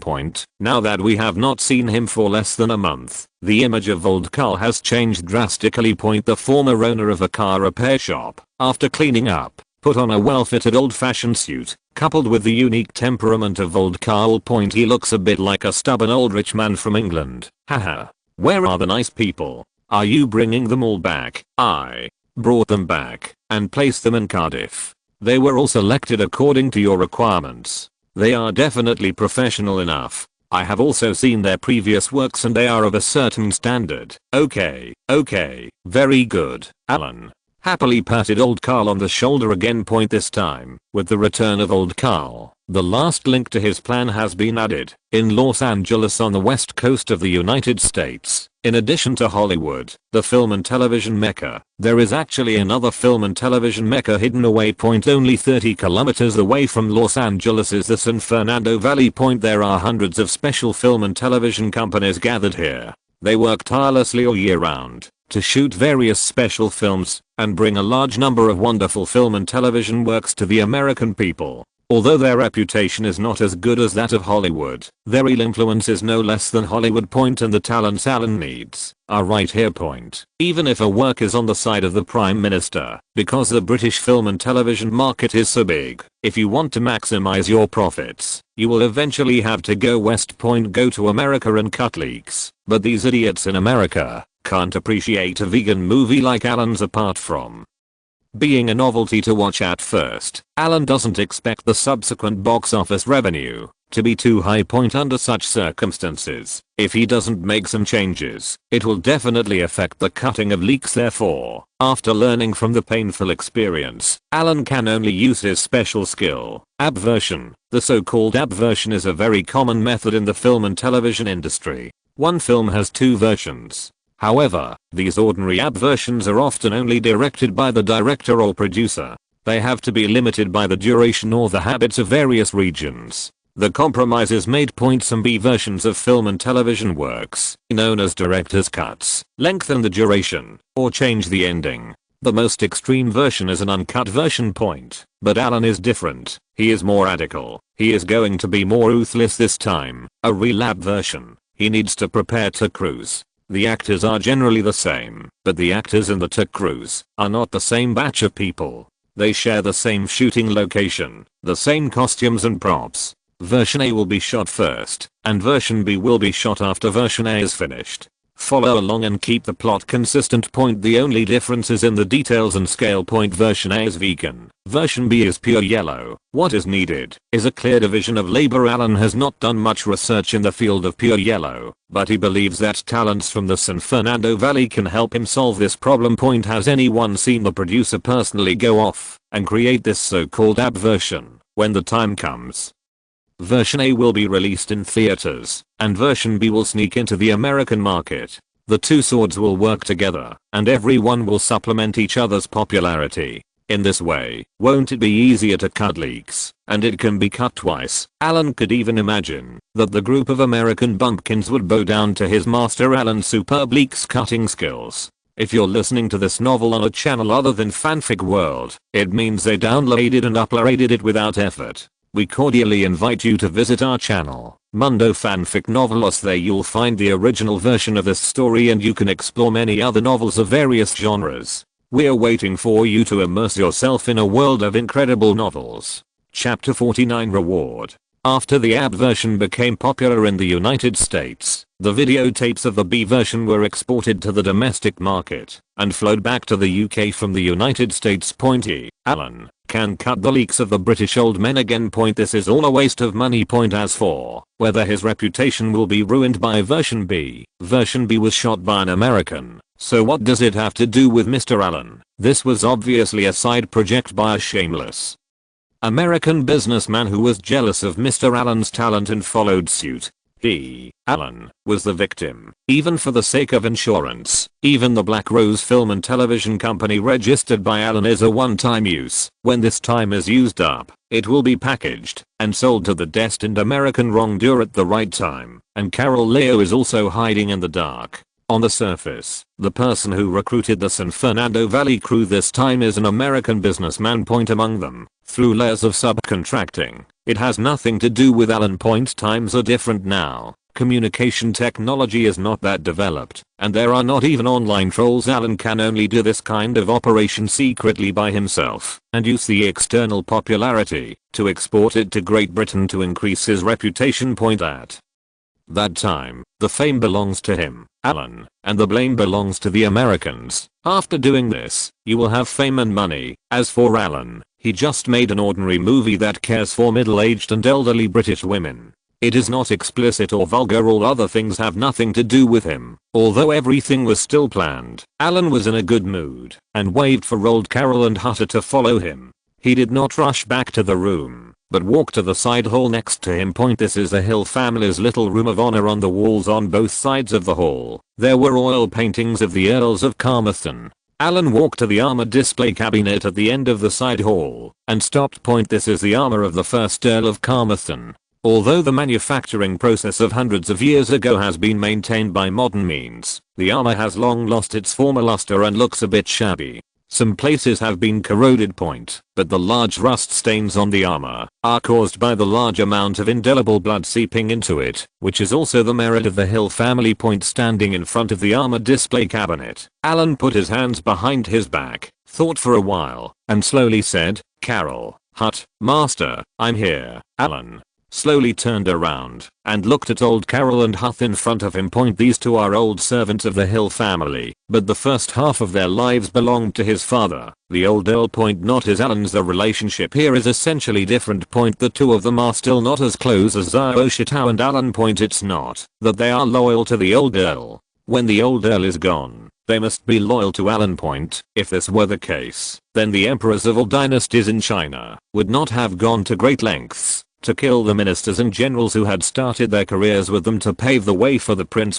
People's hearts will change, just like the old Earl's sudden accident. Many interpersonal relationships in the Hill family were also interrupted with the old Earl's departure. People have a relationship with the old Earl, or have a good relationship with him, but they don't necessarily have to be on good terms with him. Alan.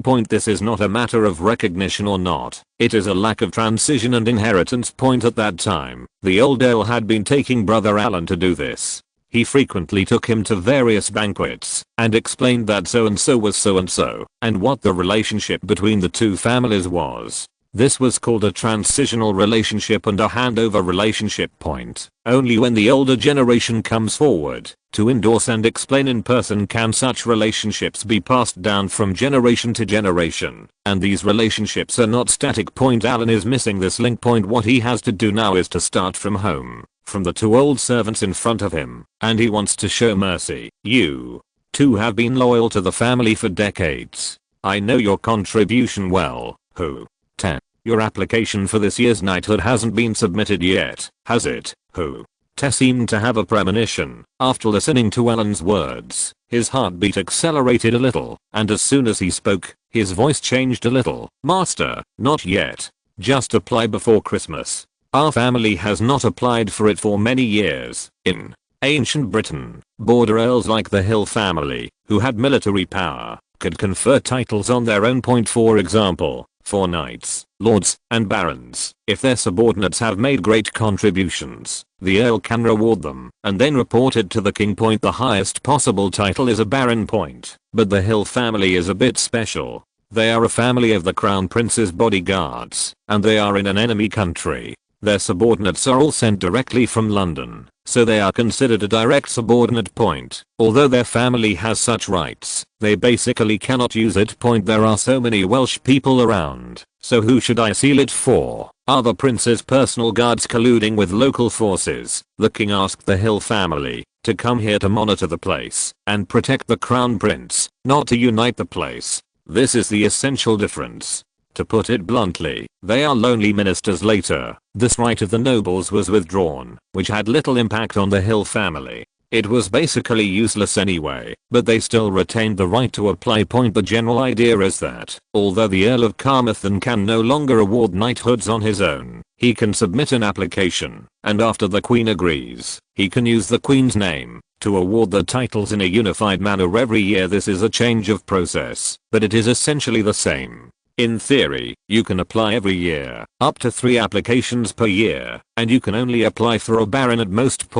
But it is too difficult to apply for a baron now, but it is easy to apply for an ordinary lord. This is why Alan was so confident in promising a knighthood to Siphus and the others. In theory, he could apply for such a thing every year. This is the biggest trump card in the hands of the old British nobles, and it is also the thing that common people dream about most. For ordinary people in the outside world, every title of lord is an honor that cannot be obtained even after a lifetime of effort. No reward will be given to those who have not made great contributions, and made great contributions. Hutter, Carol, in the name of the contemporary Earl of Carmarthen, I grant you the title of honorary companion. As Alan's voice sounded, old Carl looked at Alan blankly, and his hands began to tremble with excitement. The title of honorary friend is the lowest noble in Britain, but, as long as you take this step, it is a class leap. From now on, he is no longer a commoner, he is a noble. Although he is the lowest noble. Hooter knelt down at Alan's feet, and said in a respectful voice, Hooter will be loyal to the young master, and will shed the last drop of his blood for the family. Old Carol looked at Hooter's movements, and suddenly woke up. He was only too excited, and forgot to thank him. He quickly followed Hooter's example, knelt on his knees, and thanked him honestly. Thank you, master, for giving me a new life. I will shed my last drop of blood for my family. Ha. Ha.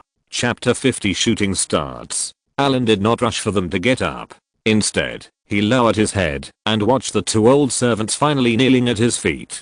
He slightly curled his lips. This is the benefit of being a noble. With a small title, you can make people stand up.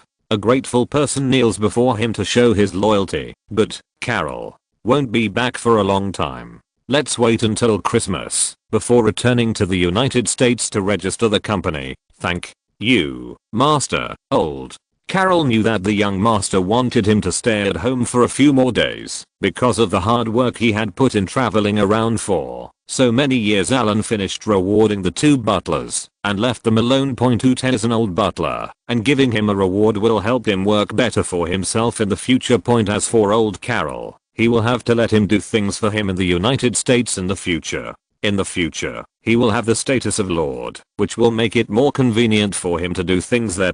Light grey thick and sweet pants, a black long down jacket, and a cotton hat. This is Alan's current outfit. After 3 days at home, the entire crew completed preparations and officially started filming. There was no such thing as a power on ceremony. The first scene was filmed in the hotel where the actors auditioned. The preparations for this crew took too much time. Alan was really tortured by the inefficient way of doing things by these gringos. If he didn't rush them with a whip behind him, he would wait for another month or two. It's not impossible. It was still the same suite. After it was decorated as a shooting location, some props were rearranged, and the shooting was ready. Alan's shooting plan is to shoot at the Carmarthen Town Hotel at his doorstep first, and then go to the Gambia for on-site shooting at the end. The general flow of the entire film is that the heroine saw an advertisement in a newspaper and the description of the black duck was really tempting. She was so itchy that she took action and bought a ticket to Gambia. Come all the way to Gambia, pick out the black duck you like, and then go to the hotel. The story flow is that simple, but it certainly cannot be all shot in the Gambia. The physical environment there is too bad, so it's more convenient to stay in a hotel at home. In the end, I just need to adjust the editing sequence. After receiving the big horn handed over by Syphis, Alan lowered his head and looked at the loudspeaker in his hand, his eyes a little confused. This thing, haha, master, our prop team spent a lot of effort to make this. It belongs to you only. Syphis was a little embarrassed, but his eyes were slightly proud. What Alan is holding looks like an ordinary large speaker, but the details of the large speaker are indeed extremely gorgeous. The overall silver-plated surface is decorated with golden textures, especially on the handle of the big speaker, which also has the Hill family's crest. After their transformation, the value of the entire big speaker has definitely soared. Fancy Alan curled his lips, neither praising nor rejecting. Okay. Are the actors ready? Where's Meryl? Come, Your Excellency, I'm here. With the sound coming from the distance, Meryl appeared in front of Alan in a new image, which really made Alan's heart tremble twice. It's not that I'm excited, but it's so similar. After the makeup artist's transformation, the skin on Meryl's face now looks a little loose, and the wrinkles at the corners of her eyes are visible to the naked eye. Her orange-yellow hair has also been bleached and dyed into a golden color. She wears well-fitting professional attire. This is the proper youthful version of Thatcher. This image very good, stable. Okay, Alan picked up his special small speaker and patted the microphone. Dong. Dong, every group is in place. Meryl walked around the hotel room nervously. From time to time, she would go to the door of the room, lie on the peephole and look outside, but there was nothing outside the door. Click.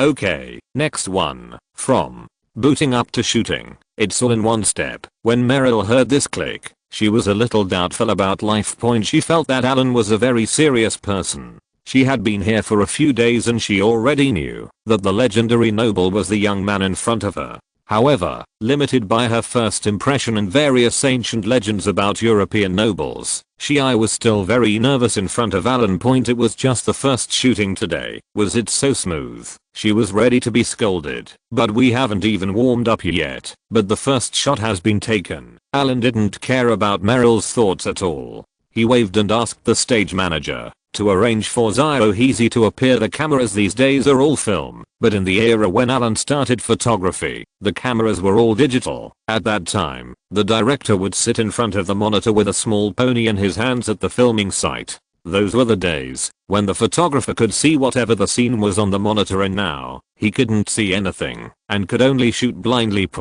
Although it would be possible to spend a lot of money to buy a device that could help you see the composition a little bit, Alan didn't think it was necessary. He made this film because it was simple. The scene is simple, the characters are simple, the dialogue is simple, the shooting is simple, all aspects are simple, and the actor's positioning is fine. The other details that need most attention are just the feeling. These insignificant transition shots in the early stage just pass it so. There is no need to waste time trying to improve. This is like some people watching a short movie, fast forwarding directly, pulling the progress bar to the middle or 2/3 of the way, and after stopping for a few minutes, they finally pull the progress bar directly to the end to see a close-up. People watching this movie don't care about these insignificant details at all. After a brief scene of meeting the little black duck, the two were speechless in the hotel room. The little black duck picked up 2 long-handled wine glasses and poured 2 glasses of champagne and chatted with Meryl first. Click. Stop. Except for the photographer and a few necessary staff, there were not many people left in the entire room. This was to minimize the pressure on the actors and allow them to relax more. Alan waved to Meryl and motioned for her to come over. Meryl, there's something wrong with your mood, sir. What do you mean? Meryl blinked her big eyes and looked at Alan with some anxiety. Don't be so reserved. Just call me director when you are on the set from now on. The mood I want is to be restrained, but not too restrained. Do you understand? This is the product you ordered. Shyness and inability to let go are the two. Your character design, but the overall behavioral process is also decided by you in advance. There must be a sense of contradiction in it. Do you understand the sense of contradiction? Alan pulled Meryl aside alone, lowered his head, and made gestures while describing to her the emotional effect he wanted. After Meryl listened to Alan's words and thought about it seriously, the wrinkle glue on her face twisted a little, and she somewhat understood what Alan meant. It's that feeling where the body wants it, but is also a little shy and hesitant. Alan listened to the old lady's straightforward words and pressed his tongue against the inside of his mouth. End of this chapter. Thank you very much for reaching the end. Don't forget to like. Looking for more exclusive content and immediate access? Subscribe to our Patreon. Remember, every like, subscription, or donation encourages us to continue. Thanks to everyone. See you in the next video.